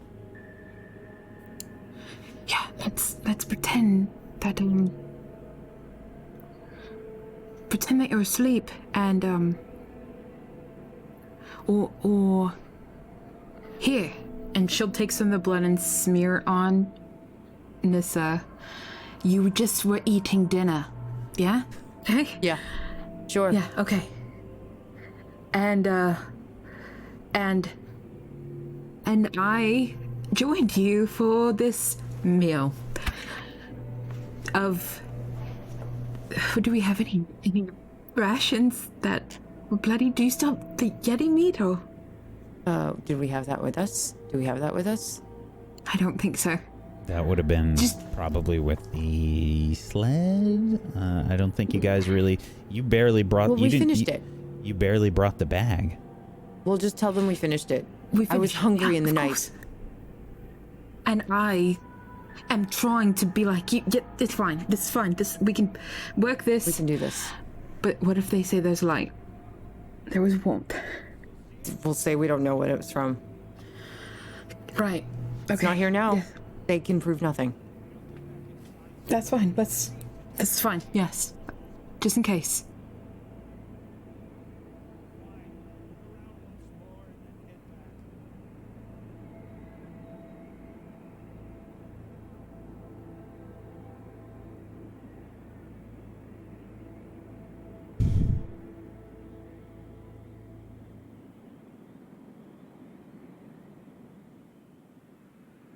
So,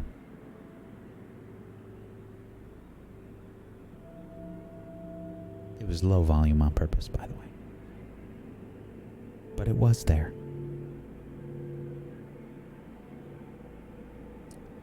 You wait, but nothing seems to happen. Meanwhile, in the other room, Teriel and Cheppy walk in to Garrett and Perilou, who are sort of huddling, looking around. Garrett has a dagger in his hand. Put that away. I know it seems gruesome. They tried to mutilate her over there. I don't understand what's wrong with them, what's gotten into them. The sacrifice must mean more than what they say. Who's lied to me? He takes his sword and points to that Garrett. Have you lied to me? What do you mean? What happened? Is this part of your sacrifice? They cut Cheppy's hand off. What happened? Okay, maybe you weren't in on it. I'm sorry, I'm on edge. Cheppy was asleep and she woke up in pain and Moonbrook had cut her hand off. But why? I need wrappings quickly. I need Cheppy had frostburn. Cheppy doesn't know what it is, but they cut her hand off. Garrett, please tear that off that the pillow. Tear that sheet off and bring it here. I need to purify it. Frostburn? I'm sorry, Cheppy. Look at her. Garrett starts to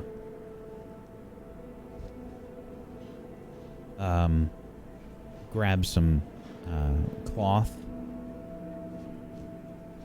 He walks over to you and begins to look. He says, "Are you still bleeding?"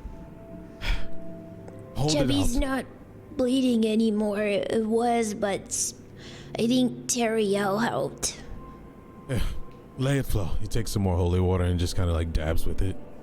As you sprinkle the holy water, the dried blood sort of washes away and you see a scar, but no bleeding. I did what I could. I'm sorry, Cheppy. I wasn't there to protect you. I didn't understand they were monsters. You don't understand. Frostburn. I didn't know that you had it. Was it a spell from your goddess? No. It is the bane of anyone in Icewind Dale. And he motions to a few spots on his cheek. If Frostburn is not taken care of, you can die from it. How are you surviving as we speak? It's been days. These... it did not spread. Do you have some magic that can reverse it or something? Like... No. Cheppy just had her fingers burnt at first, and then it went farther up her hand. I thought it... If it spreads too far, it can poison the body. She would have died. Poison. But there's ways around this. Have you not seen around Icewind Dale people missing ears, maybe even noses? But it's Cheppy's hand. How's Cheppy gonna do her magic without her hand? Can Cheppy still do magic?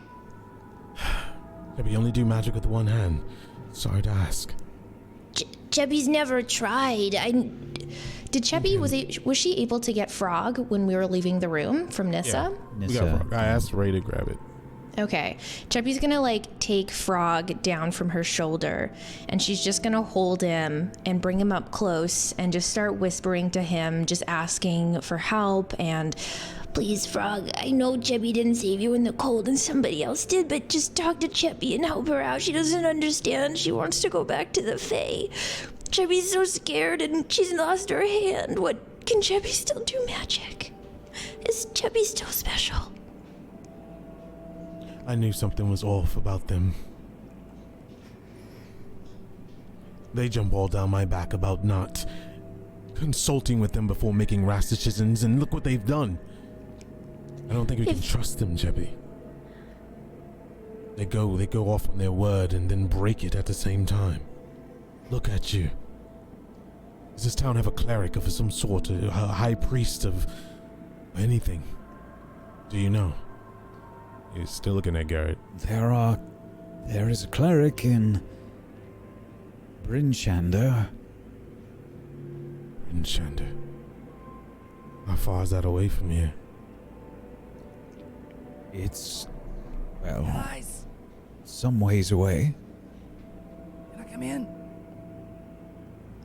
There's somebody at the door. Who's at the door? Grabs his sword. And what is he gonna do? He's gonna like slowly walk up to the door and lean towards the back of it and just put his ear to it. Come on, let me in. Ray, is that you? What do you mean it's me? Of course it's me. Let me in, please. Are you alone? Yes, I'm alone. There's no one. Open the door. Fine. He unlocks the door and like pulls it open slowly and just peeks in. Just let me in. Close the door. What is it now? Oh. Okay. Some people, the light from your spell, it caught some people's attention. I don't know if anyone's coming.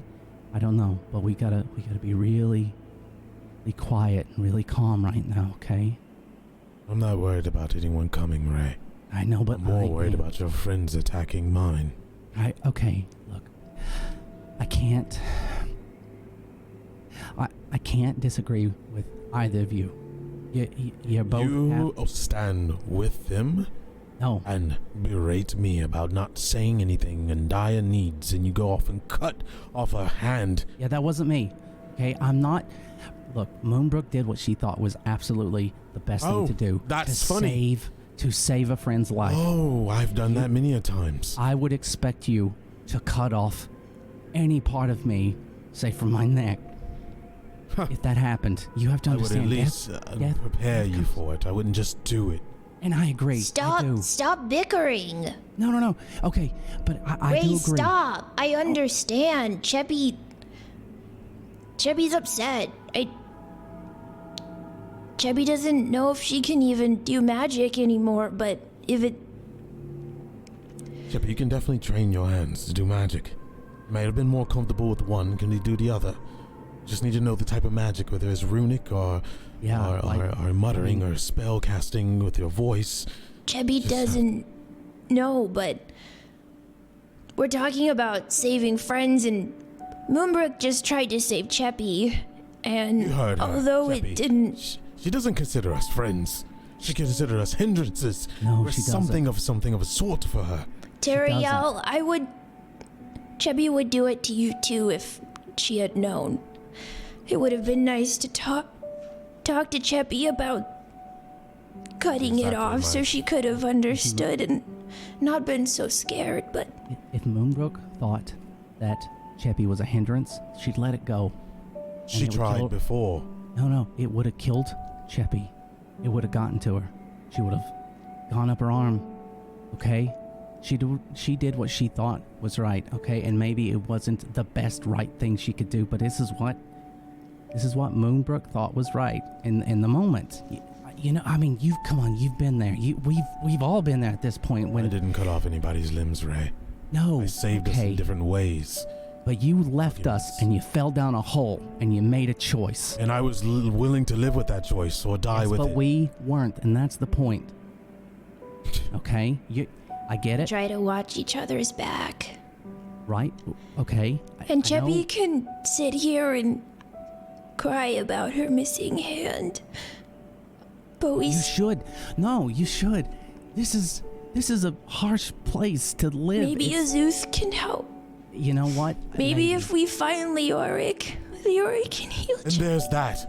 What of Leoric? I vowed to go out there and find him, but we are here, sitting here, muttering, having hands cut off when we should be out there looking for him. Because Might be if in we the go same out right predicament. now, we could die. That would do nothing. The difference It's between better going sitting out now, here and letting her feel useless. There's some things that are worse than death, Ray, and I don't think you Yes. understand. I do. I know very, very well what it's like to be useless. Probably more than any of you will ever know. But we have to wait. First, whatever. We have to wait. It's very Tell me what time it is. How long is this sacrifice? I'm leaving as soon as I can, and no, I'm not consulting with them. No. I will find Leoric myself if I have to. You can come with if you want to. I will, but I'm gonna grab them too. They're gonna want to do it. Hold on, let me just Chip, Ray goes and Can we out wait the window. until morning? That's what I'm trying to find out, Chippy. You rest. Dariel, you can't go by yourself. You need to help Cheppy. We need to work together, and Leoric wouldn't be happy with us right now And either. the two of us go, or maybe even the three of us. Do you want what just happened to Cheppy to happen to you too? Do you want the frostbite to get you?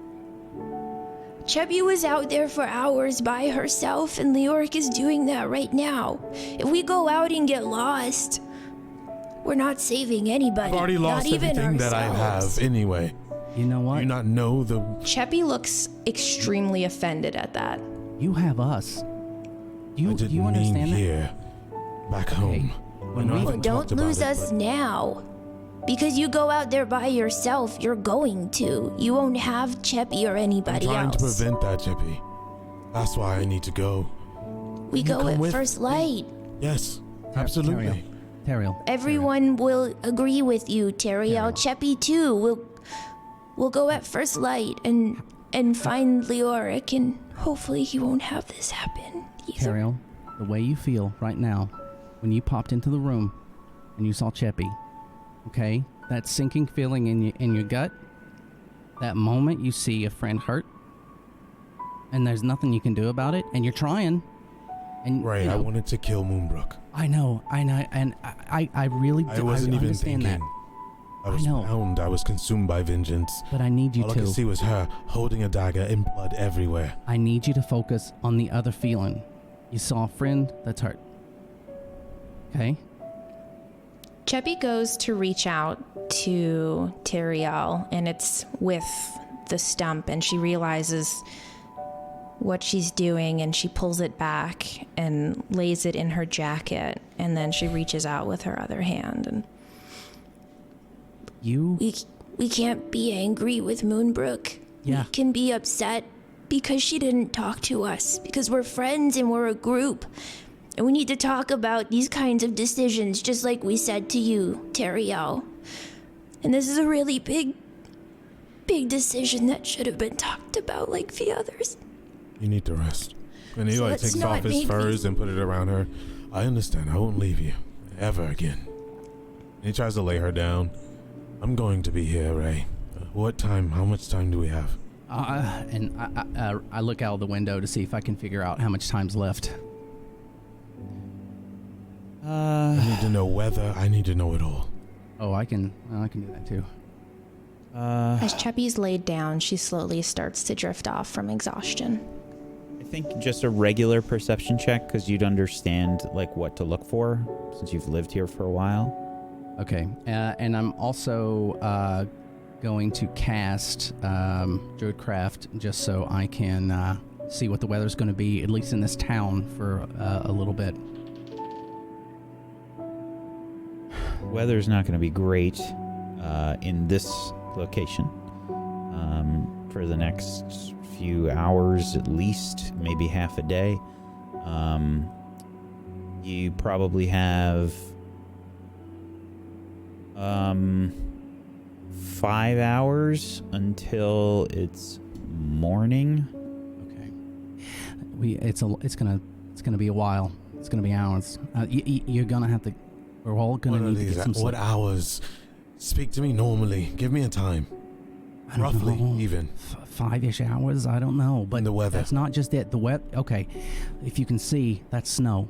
That's snow coming down in my hands. That means that it's going to continue to be this way for a while. So even if we went outside right now. Even if we decided, hey, it's fine, let's go, this isn't the time to do it, okay? So it's going to be like snow this. Or is it a blizzard? Which one? We've been in snow before. It's just a heavy snow. This isn't a blizzard, but it's a heavy snow, and it's going to be into tomorrow. So we How can't far just... out can you tell the weather? I don't know, half a day maybe? So half of a day cannot, it's too long. If it clears up, or if it doesn't, I will let you know, and I'll let Cheppy know, and you do what you will about the other two, and... Are you going to stay awake? No, I'm going to get as much meditation as possible, but I will not leave her side, ever again. He just kind of stares at Ray deeply. And if anything else befalls of her, I will cut down anybody else that gets in my way again.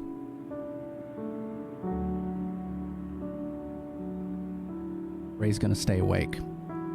He's gonna tuck himself into a corner after latching the door, and he's just gonna sit and watch. Garrett sorry. and Perry Lou are obviously trying to stay out of whatever's going on here. And I think Perry Lou is sort of huddled up, looking rather scared at Teriel. Jerry looks at Perry Lou and goes, "Take us here." And he grabs the frog and walks over to Chappie and puts the frog in the blanket. I am not the monster you should fear. But if you do, it's nothing new to me. He kind of just like sits next to Chappie with his hands on it and kind of meditates and closes his eyes with his hands on her side.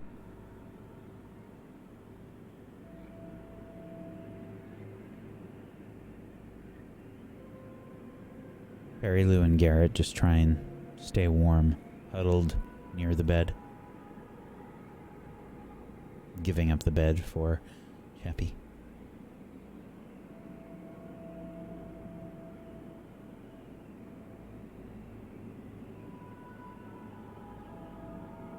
And we switch scenes.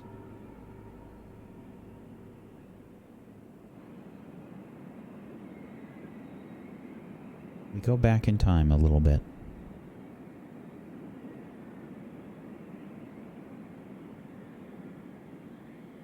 Back out into Icewind Dale.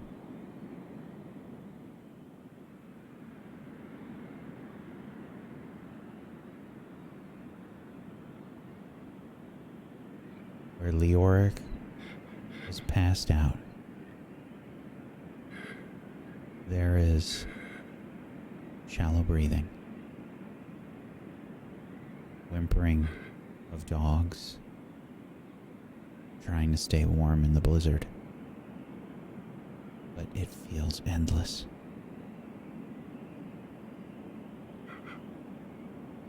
There's something strange in the air.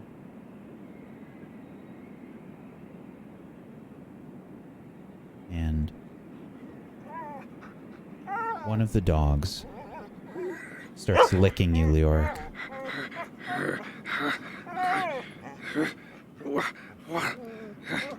I think Leoric in this moment has been transformed into he changed into a white dragonborn, just in belief and in hopes that it would help with the cold. He wipes his face and transforms back. What is it? What is someone here? Are you hungry? And he goes and he grabs some more of his rations and he starts to scatter it into the snow, exhausted, and hopes that the dogs will take it. He then hears something, and he goes and he grabs his lantern and he flips the hood open and lights it with a firebolt. And he looks at the lantern. Lantern lights and glows a bright green.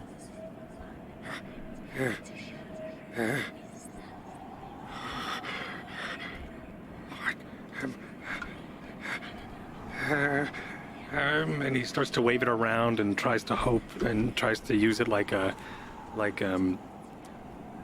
if it was like if it was detecting something or watching the flames as he moves it around. If it's to change its glow, its color. It does sort of change its glow. It glows a brighter green when you sort of aim it in one of the directions outside the tent.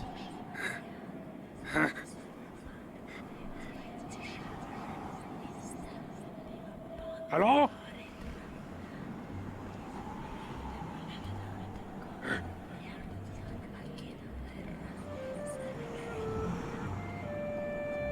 Dancing in the snow. It should be almost impossible for you to see, but the lantern sheds light from the hood. You see the familiar shape of creatures that are familiar to you.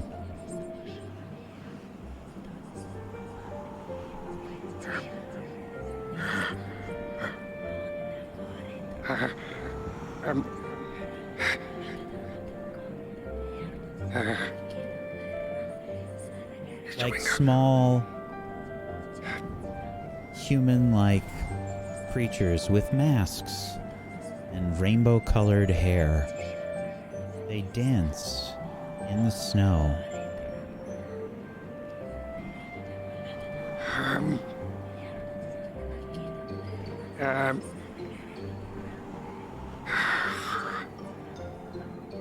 Hello? Hello? As he tries to realizes the avalanche was the last time he saw them. Pardon?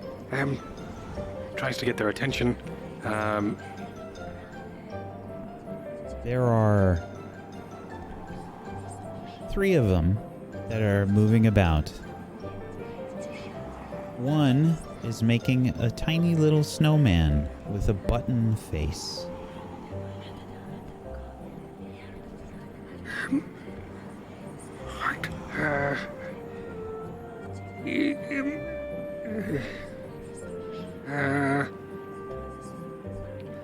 Fascinating. Okay. Hello. And he starts to make a snowball and roll it towards them. One of the others has a pine cone that it is sort of carrying around and bowing to.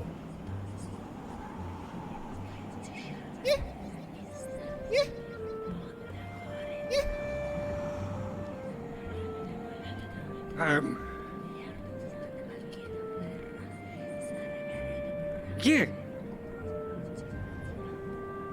Go ahead and make a persuasion check, please.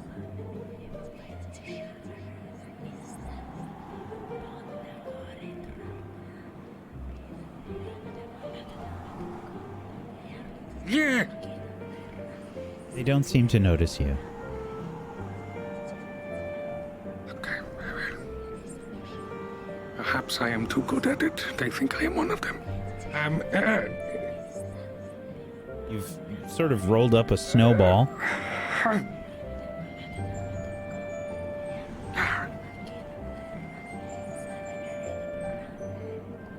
Throws it at them. Throw the snowball. Uh-huh. Okay, give me a dexterity saving throw, I think is the same thing as throwing it. Toss the snowball.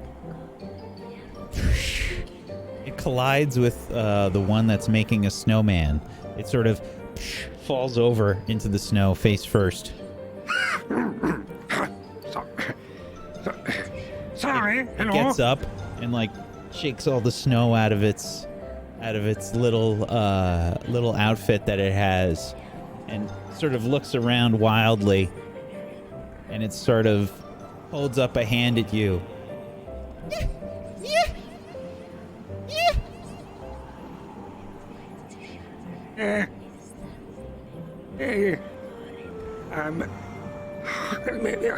Pardon, I am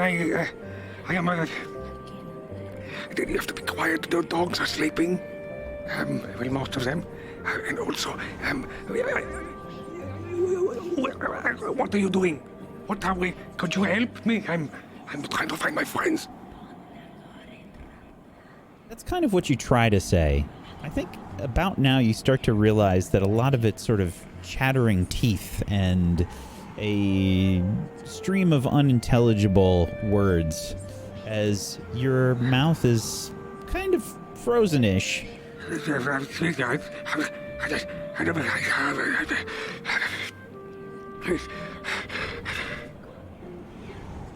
Yeah.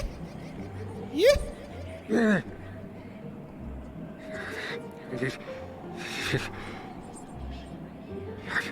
You see that one of them begins to, I think, collect a little snowball together. The one that you hit, you think, is starting to collect a little snowball. It winds up and throws it at you. It collides with your foot. A little of snow. Okay, well, something.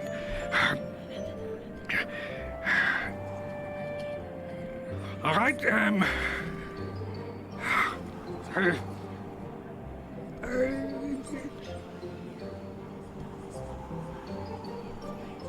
I could wake the dogs up, and they would have a fun time chasing. I could wake the dogs up, and they would have a fun time chasing all of you. But I don't think that's what you want. Could I?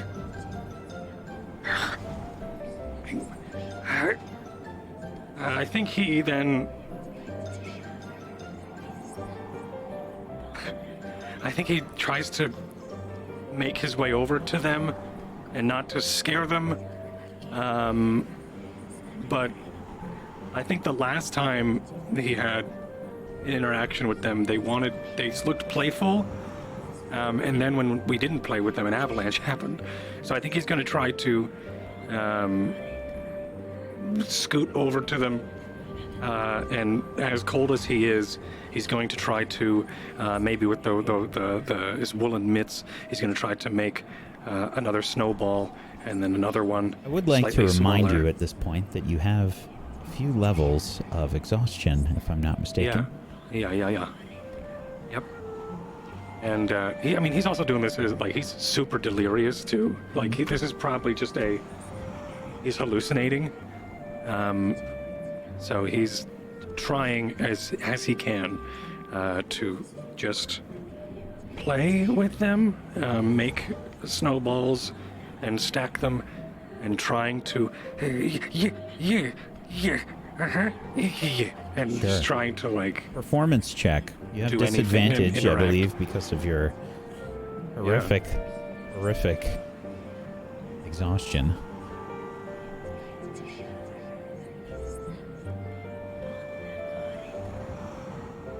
That checks out. Natural 1 looks good.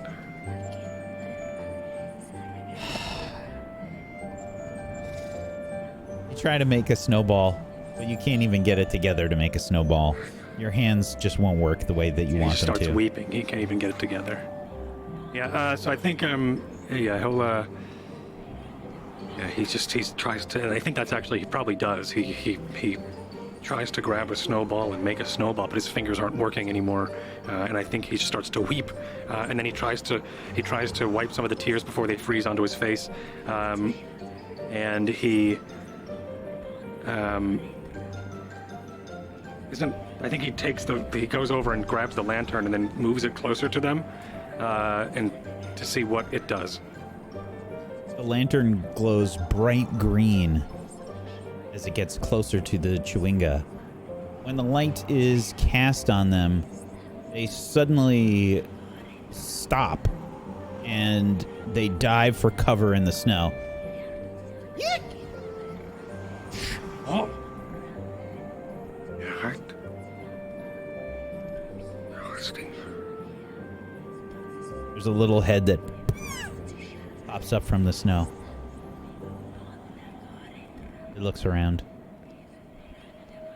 kind of gestures that it's away. He puts it like behind him. There are little hands that start to slowly make their way out of the snow towards the pine cone, and it starts getting like dragged and pulled like it wants to get pine cone under the snow. Okay, so I don't know really what this has would help me here. Okay. I don't know what we're doing.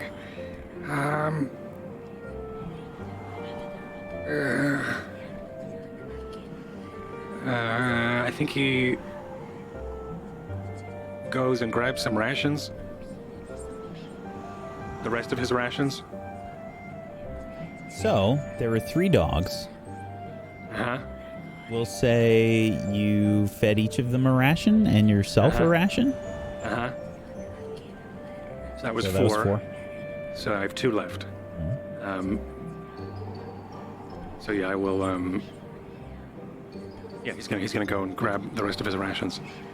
And he's gonna put them in, try to, like, feed them and try to interact with them. So you bring over the rations. How do you do this? I want you to explain it to me. Yeah. So I think he, frozen and super slow, and he goes and makes his way over to the tent and sort of like rolls in, like down probably a little bit of a slope where he built like a wall, or where he dug sort of like a wall, runs into some dogs or rolls into some dogs, and they kind of, and they still, some of them still sleep, and then he crawls over them to try to get to a pouch. Excuse you. And then he goes in and grabs, unravels one of the bags, and checks.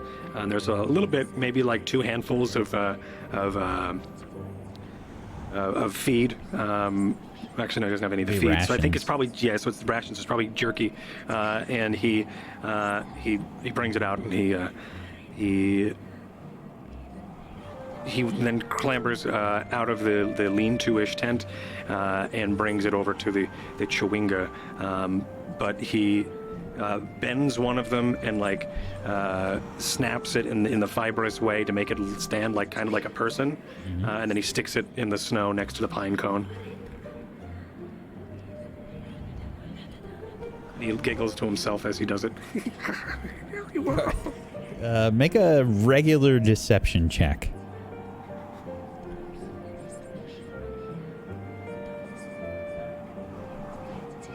21. Oh, regular. Okay. Excuse me. I asked for a regular one. The chewinga that was peeking its head out of the snow watches you do all of this. Waits for you to sort of back off. Then pops up out of the snow.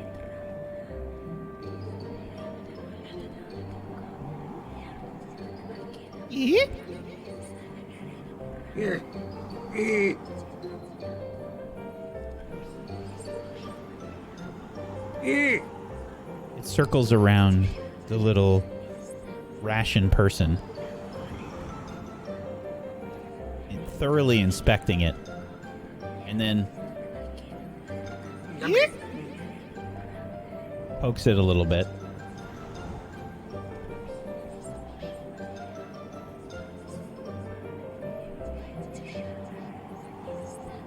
Gets close.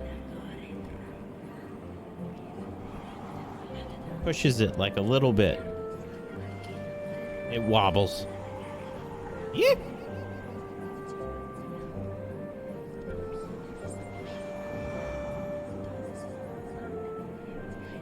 Huh? It's a little man. It's a little man. It starts to dance around the little man. The other 2 chewinga pop up out of the snow. One of them closely guarding its pine cone. Okay. The one that was dancing around the little man turns into a white mist and lands upon your shoulder. It's standing, looking at you in the eye.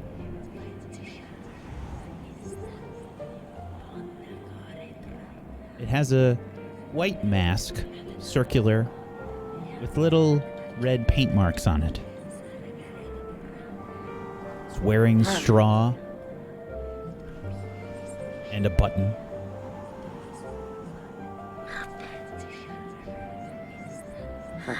Yeah.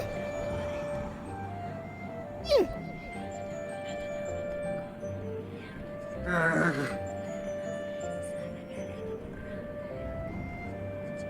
think he takes out the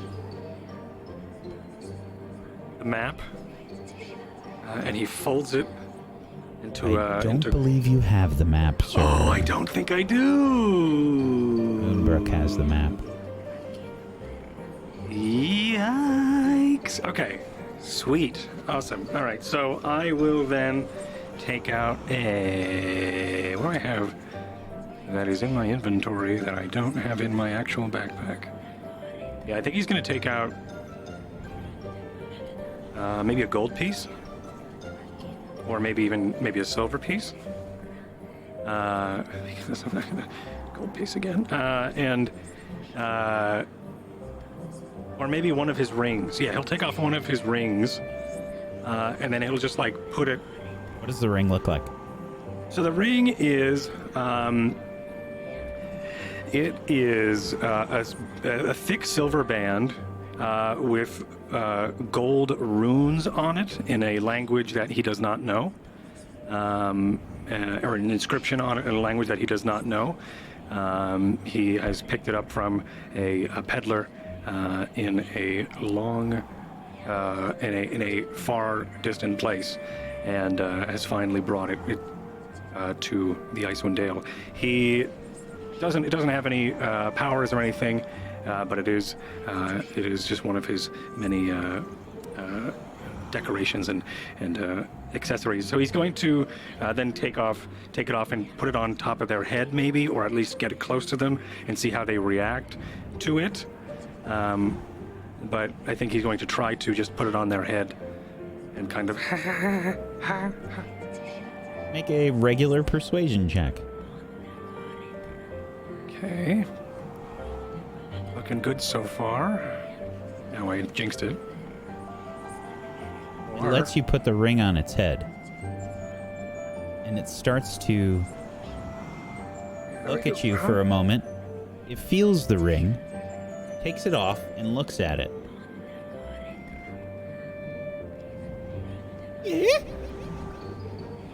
Yeah.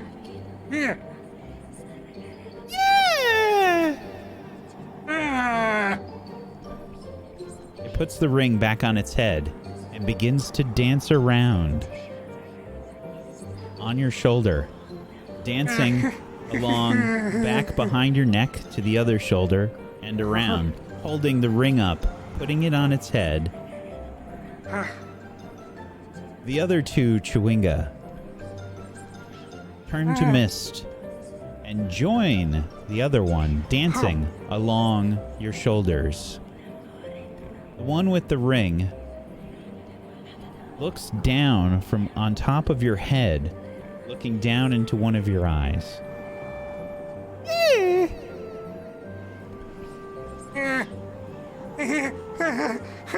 What am I doing? What am I doing? Here. It touches your forehead.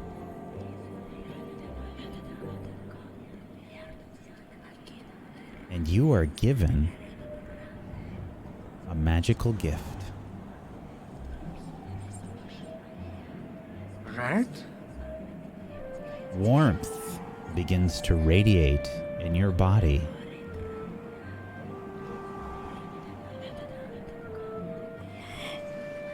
Oh. And suddenly you realize as the warmth begins to spread through your body,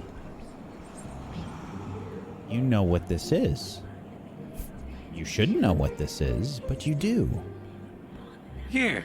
You have been given a charm of cold resistance. This charm allows you to give yourself resistance to cold damage as an action. It lasts for 24 hours, after which the charm shall vanish. I rolled for this, by the way. This is the one that you got. Sweet.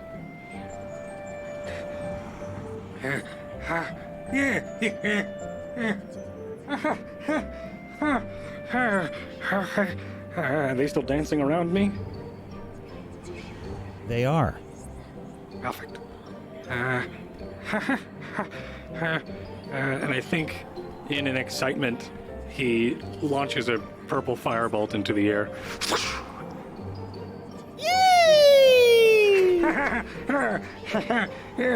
Not too loud. Not too loud. Okay. All right. All right.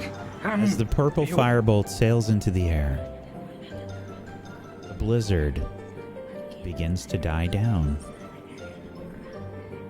You don't know how long you've been here, but the wind begins to die down, and so does the snow. Okay. Pardon me as he tries to make his way over towards the tent and rouse the dogs from their nap, and probably still with the chewinga, if they would stick around, on his shoulders as he's just okay, time to wake up. Hello, come on. Oh yes, all three of them are sort of investigating the dogs. You see one trying to lift an ear, look inside. And I think he. Maybe he goes to wake up the dogs, and I saw how they probably hopped off and were excited to investigate, and I went, hey, never mind, I won't. And he sneaks over and tries to pack things up and start to maybe survey the area and try to. Still almost pitch black out, but the blizzard has died down. Has stopped. Yeah. Yeah, he. I think he goes out. He takes a look. He goes and grabs the low lit lantern as he walks towards the tent. The flame starts to kick up again into that green glow, and he makes sure to keep it outside, or maybe on the sled, which is attached to, but also out of the underneath the lean-to tarp thing. Or the canvas, and I think then Leoric, I think he waits. We don't know how much time he's. Yeah, I don't know if it's Leoric waits or if he goes, but I don't think he's. Yeah, I think he's gonna sit back. I think he's gonna scoot back inside and kind of watch the chewinga, and he's gonna try to. The chewinga are investigating the dogs. One of them makes the mistake of investigating a tail, however, and gets a whiff of something awful. And you see it sort of... It sort of falls backward onto its back, legs comically going up in the air like it's died. Okay, well, one down. Okay, so now how to? Not too hard. They will wake up and they will chase you. If they chase you, you will die because they will chase you and think you are. So not too loud. Not too loud. Let them sleep a bit.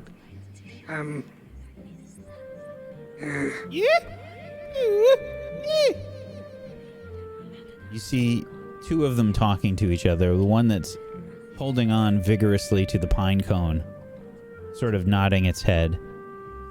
And it turns into white mist, reminiscent of snow, or a cross between snow and the frosty breath that is expelled every time you speak in Icewind Dale. It is gone from your tent. There is the one, however, that is wearing your ring as a helmet. Still on your shoulder. Okay. Yeah. Yeah. All right. So, well, listen, you will keep me from being cold. All right. Now you. Okay. So, will you help me? Do you know how to get to other people?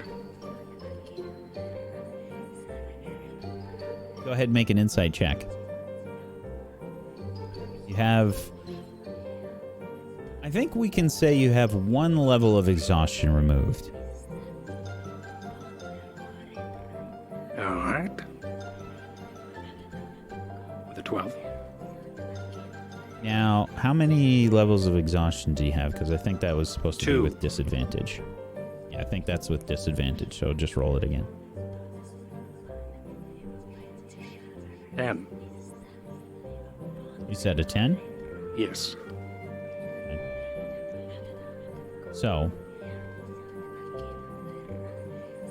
you're trying to read the Chewinga's body language because it doesn't exactly speak or anything. Right.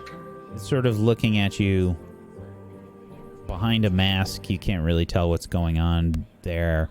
It starts to hop down off of your shoulder. Right.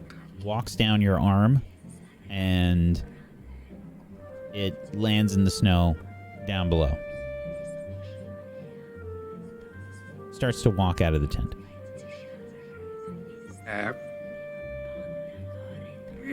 He scrambles out of the tent.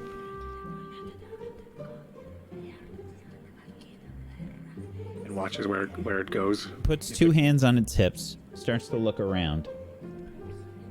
Holds a hand up to a mask. No eyes visible. Starts to look around.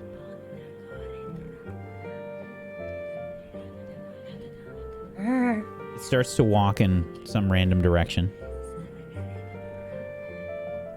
Okay. All right, let's go. Come on up, Upsy Daisy. Let's go. Up here.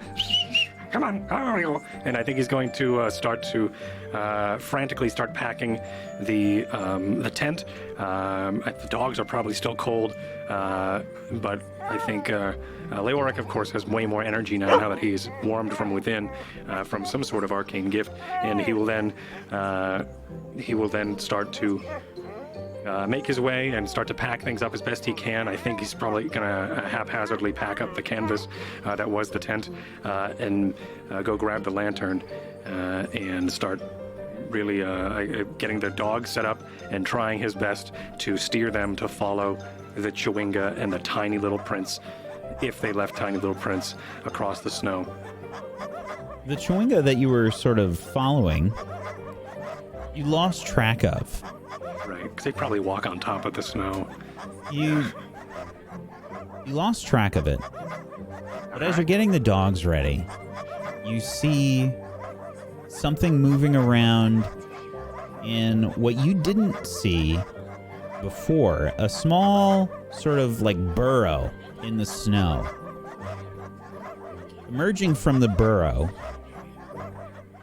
is a fox, and the Chewinga is on its back. Oh. Yeah, wow. Okay. All right. Okay. All right. The fox takes off. Okay, and Leoric tries to steer these dogs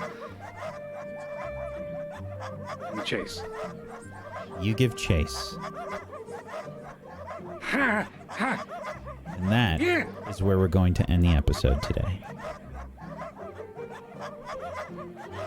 What an episode! Yeah.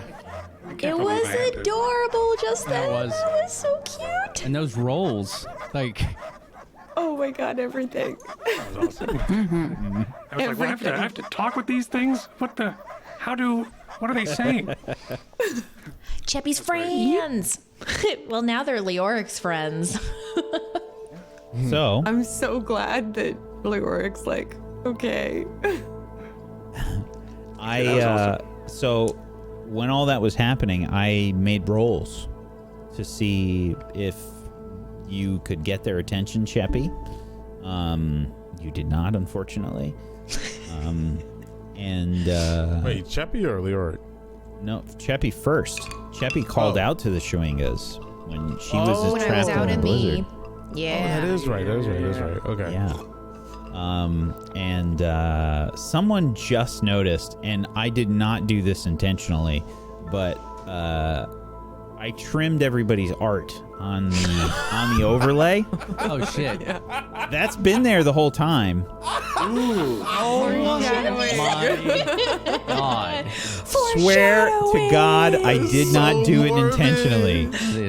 I did not do it intentionally. Maybe you did it and it stayed in your mind as like suggested. Listen, it's possible. Pointed out. Oh my God! Pointed it out. It's Cheppy who decided to keep her hand out and be do the fair, Eldritch Blast. So. To be fair, I did notice it. Like when you lost your hand, I noticed it on the overlay. I was like trying so hard not to point it out or laugh or anything.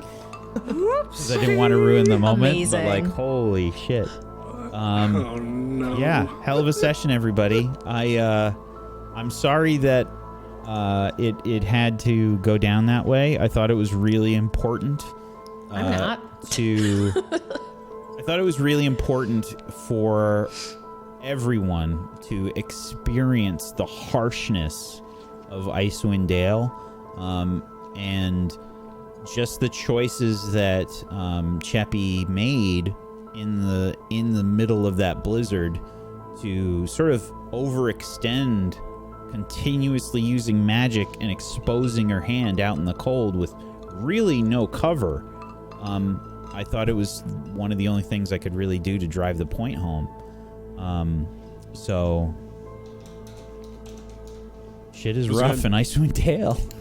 It's rough. It's amazingly rough. It also makes us think better when it comes to being more detailed when we say stuff, because that's why I always try to cover my tracks. It's just, See, the thing is, I knew something like that was going to happen. Like, I knew that being out here, it was either Cheppy dies by herself out there freezing, or she tries something to get someone's attention, right? I agree. So it's like, that's why she kept the rest of herself covered and just her one hand out, just hoping that at least she can use the last of her energy to find somebody. And thankfully, someone did find her. You did get Saladesh's attention. It did work. Salad ass. Yep.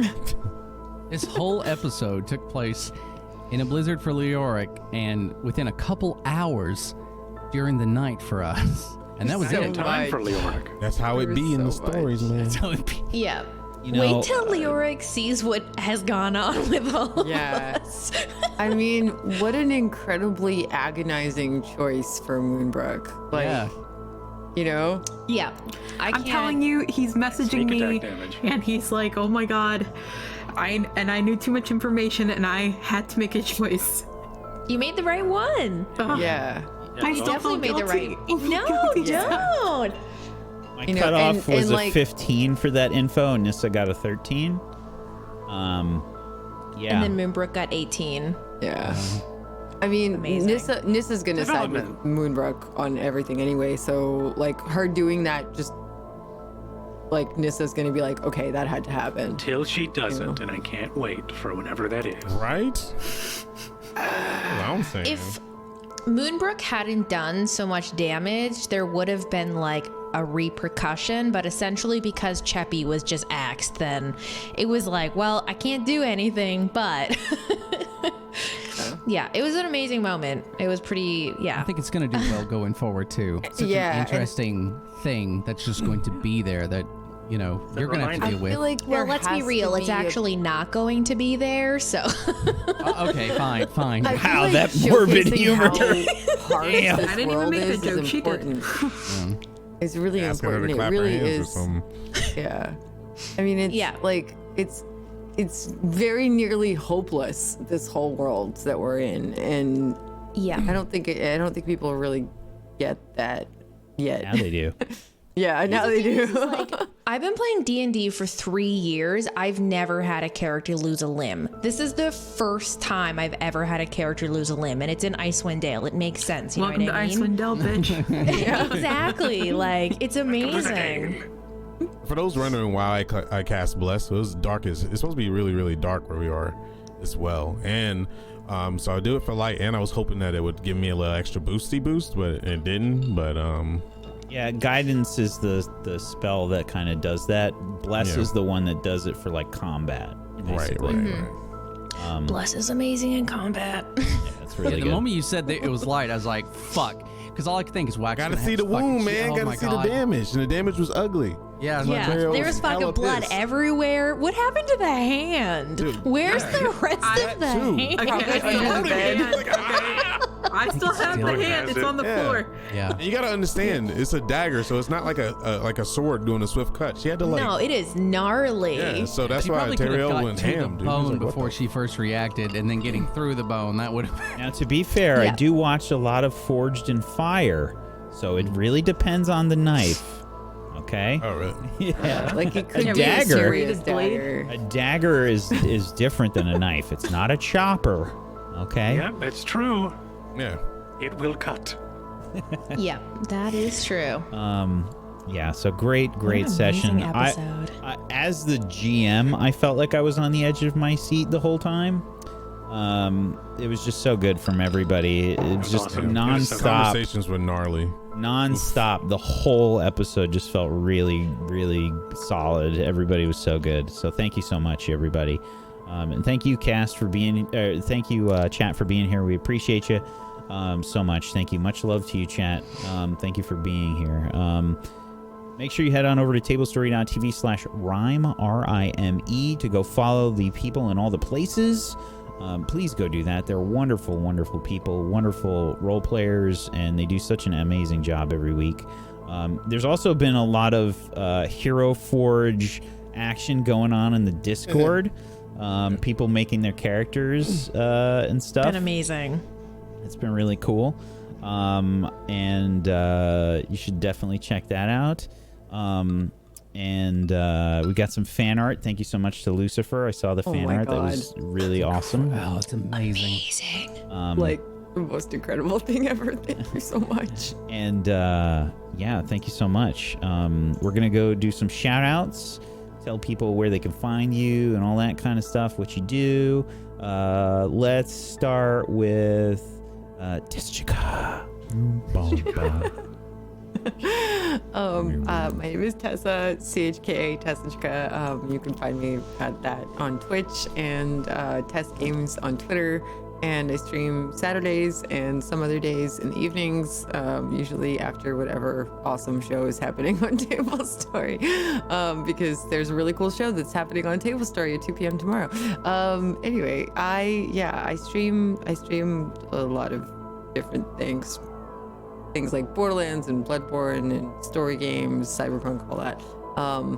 That art, Lucifer, oh my god, literally the most incredible, like, wow. And also exactly how I picture her in my brain. It's like you read my mind. It's amazing. Thank you. Please go follow everybody else because they're all amazing. Thank you. Thank you. Myth?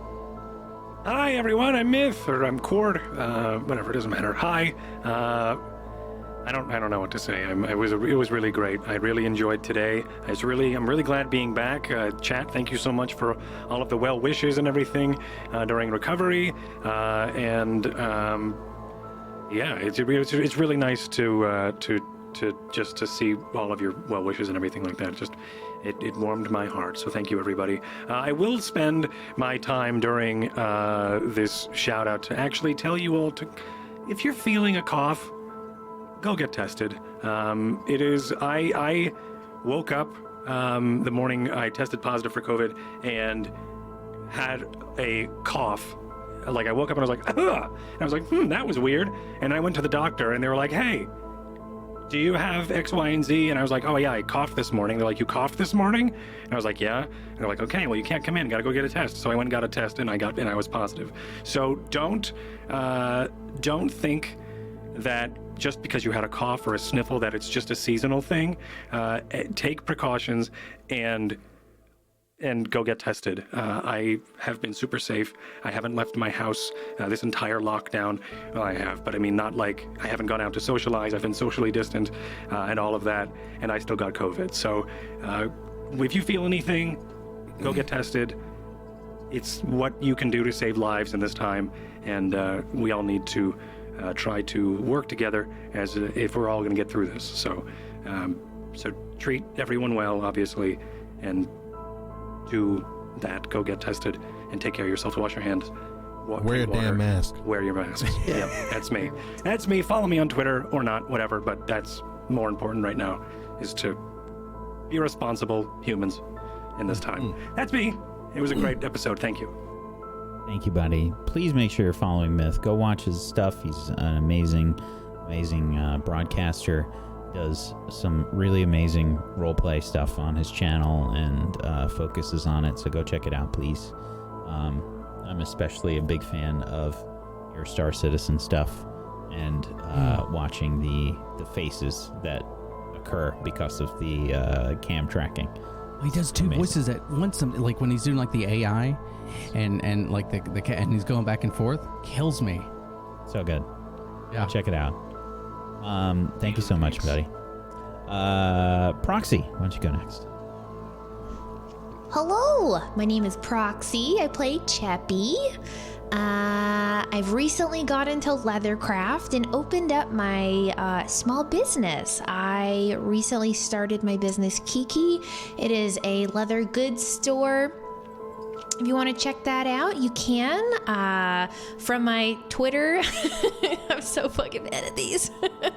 I stream Monday to Thursday, and I've been doing the leathercraft. So anyone who has placed an order on my store, I actually make their products or the wallets and stuff like that on stream. So I'm helping teach people how to do leathercraft and stuff like that. And yeah, then on Fridays, I get my role play fix here on Rime, which is amazing. And I just lost a hand. What the heck? Yeah, I really appreciate everybody who's been here watching us. It's always amazing. And honestly, like, it wouldn't be the same, I don't think, without chat watching it. Like, everyone's reactions just makes things so much better. And yeah, make sure you give everybody a follow. Watch all of us. We're all freaking amazing. And yeah, I hope you guys have a great rest of the weekend. Just like Myth and everybody else said, 6 feet of distance, social distancing is so important. Wash your hands, wash your butts. Shouldn't have to tell you that, but just wash everything. Make sure you're wearing a mask if you're going outside. Just stay away from people, okay? That's it for me. Thank you, Proxy. Imagining ass COVID right now.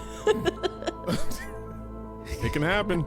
I've got the ass COVID. I don't know how to tell people. This morning, that's all it was. Yeah, that was an ass cough. Oh no! Since That's called a Aaron's shart.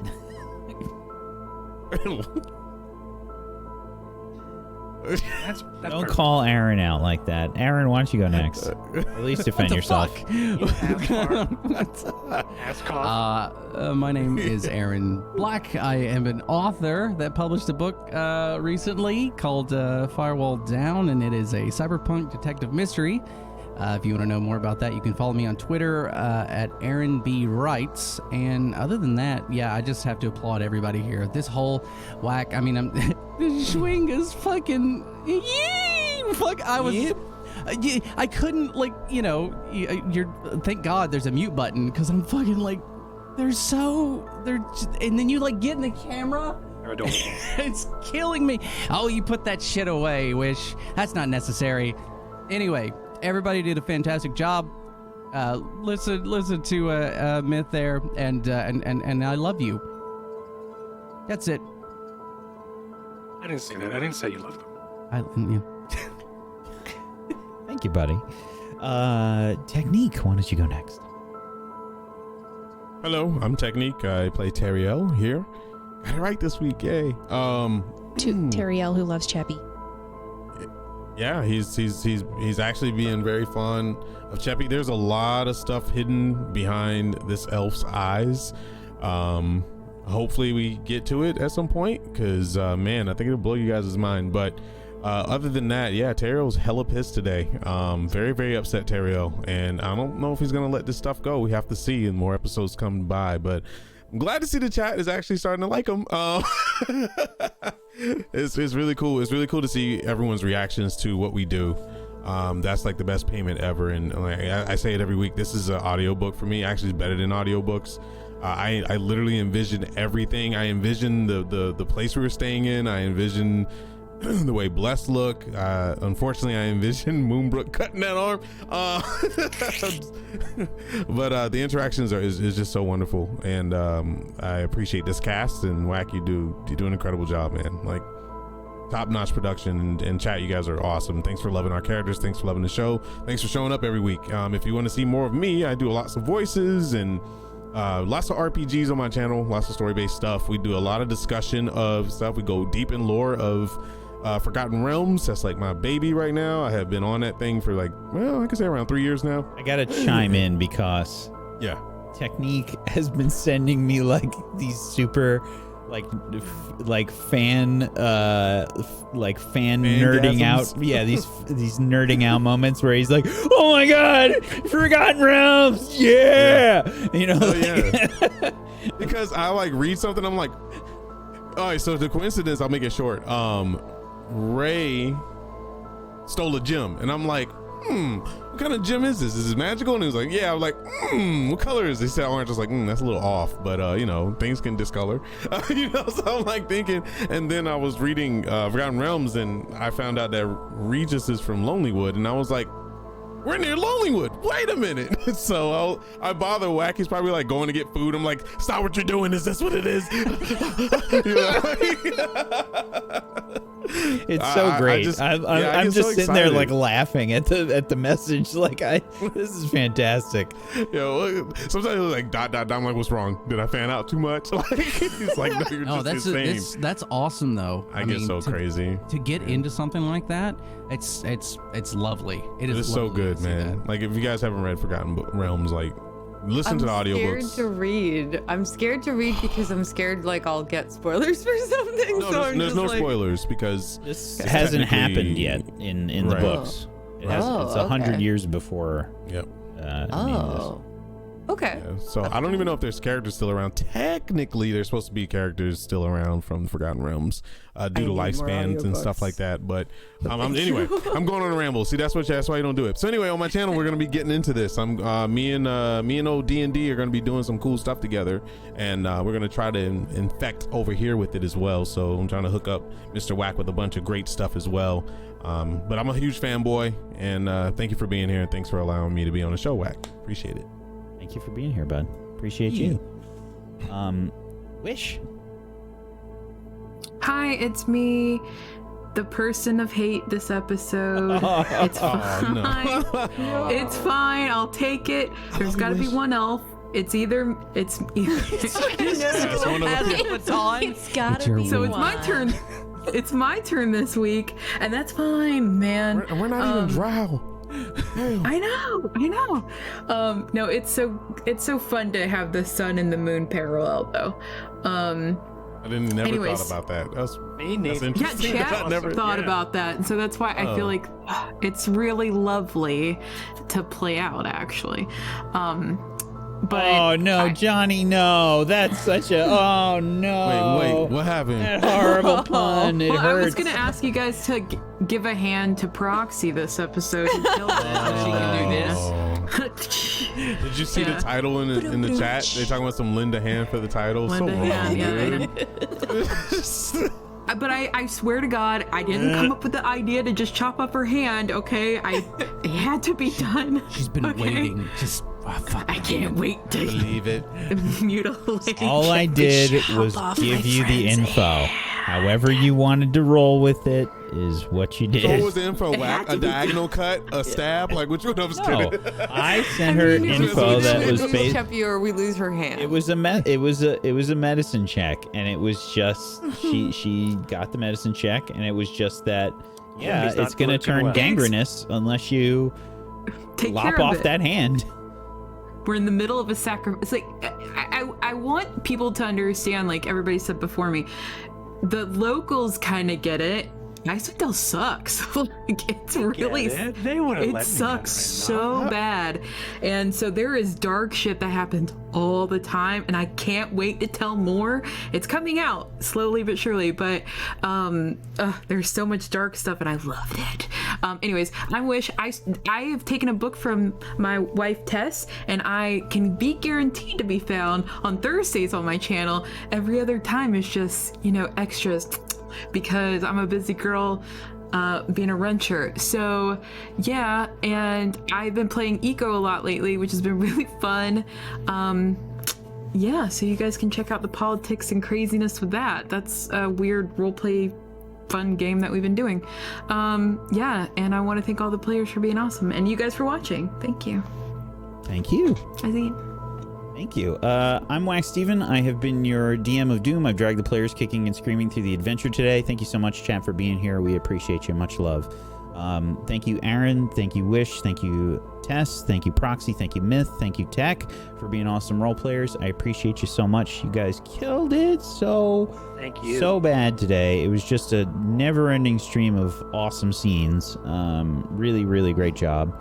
And it was just so good. It was so good. Hopefully we'll see you all tomorrow for a Cerebrum Project at 2 p.m. Eastern, which has just been so good in different ways. It will mess you up real good. So come check that out. And yeah, we've got Forbidden Lands on Monday, which is coming to a close soon. So be prepared for that. It's going to be ending soon. If you haven't watched Forbidden Lands yet, Technique also is on that show with me. I'm a player on that show, and go catch up. Go catch up, because we're gonna be wrapping that show up soon.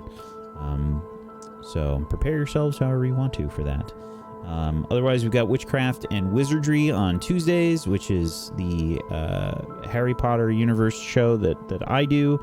I made the system for it, so J.K. Rowling, I mean, she who shall not be named, will not get anything for it. So you can check that out.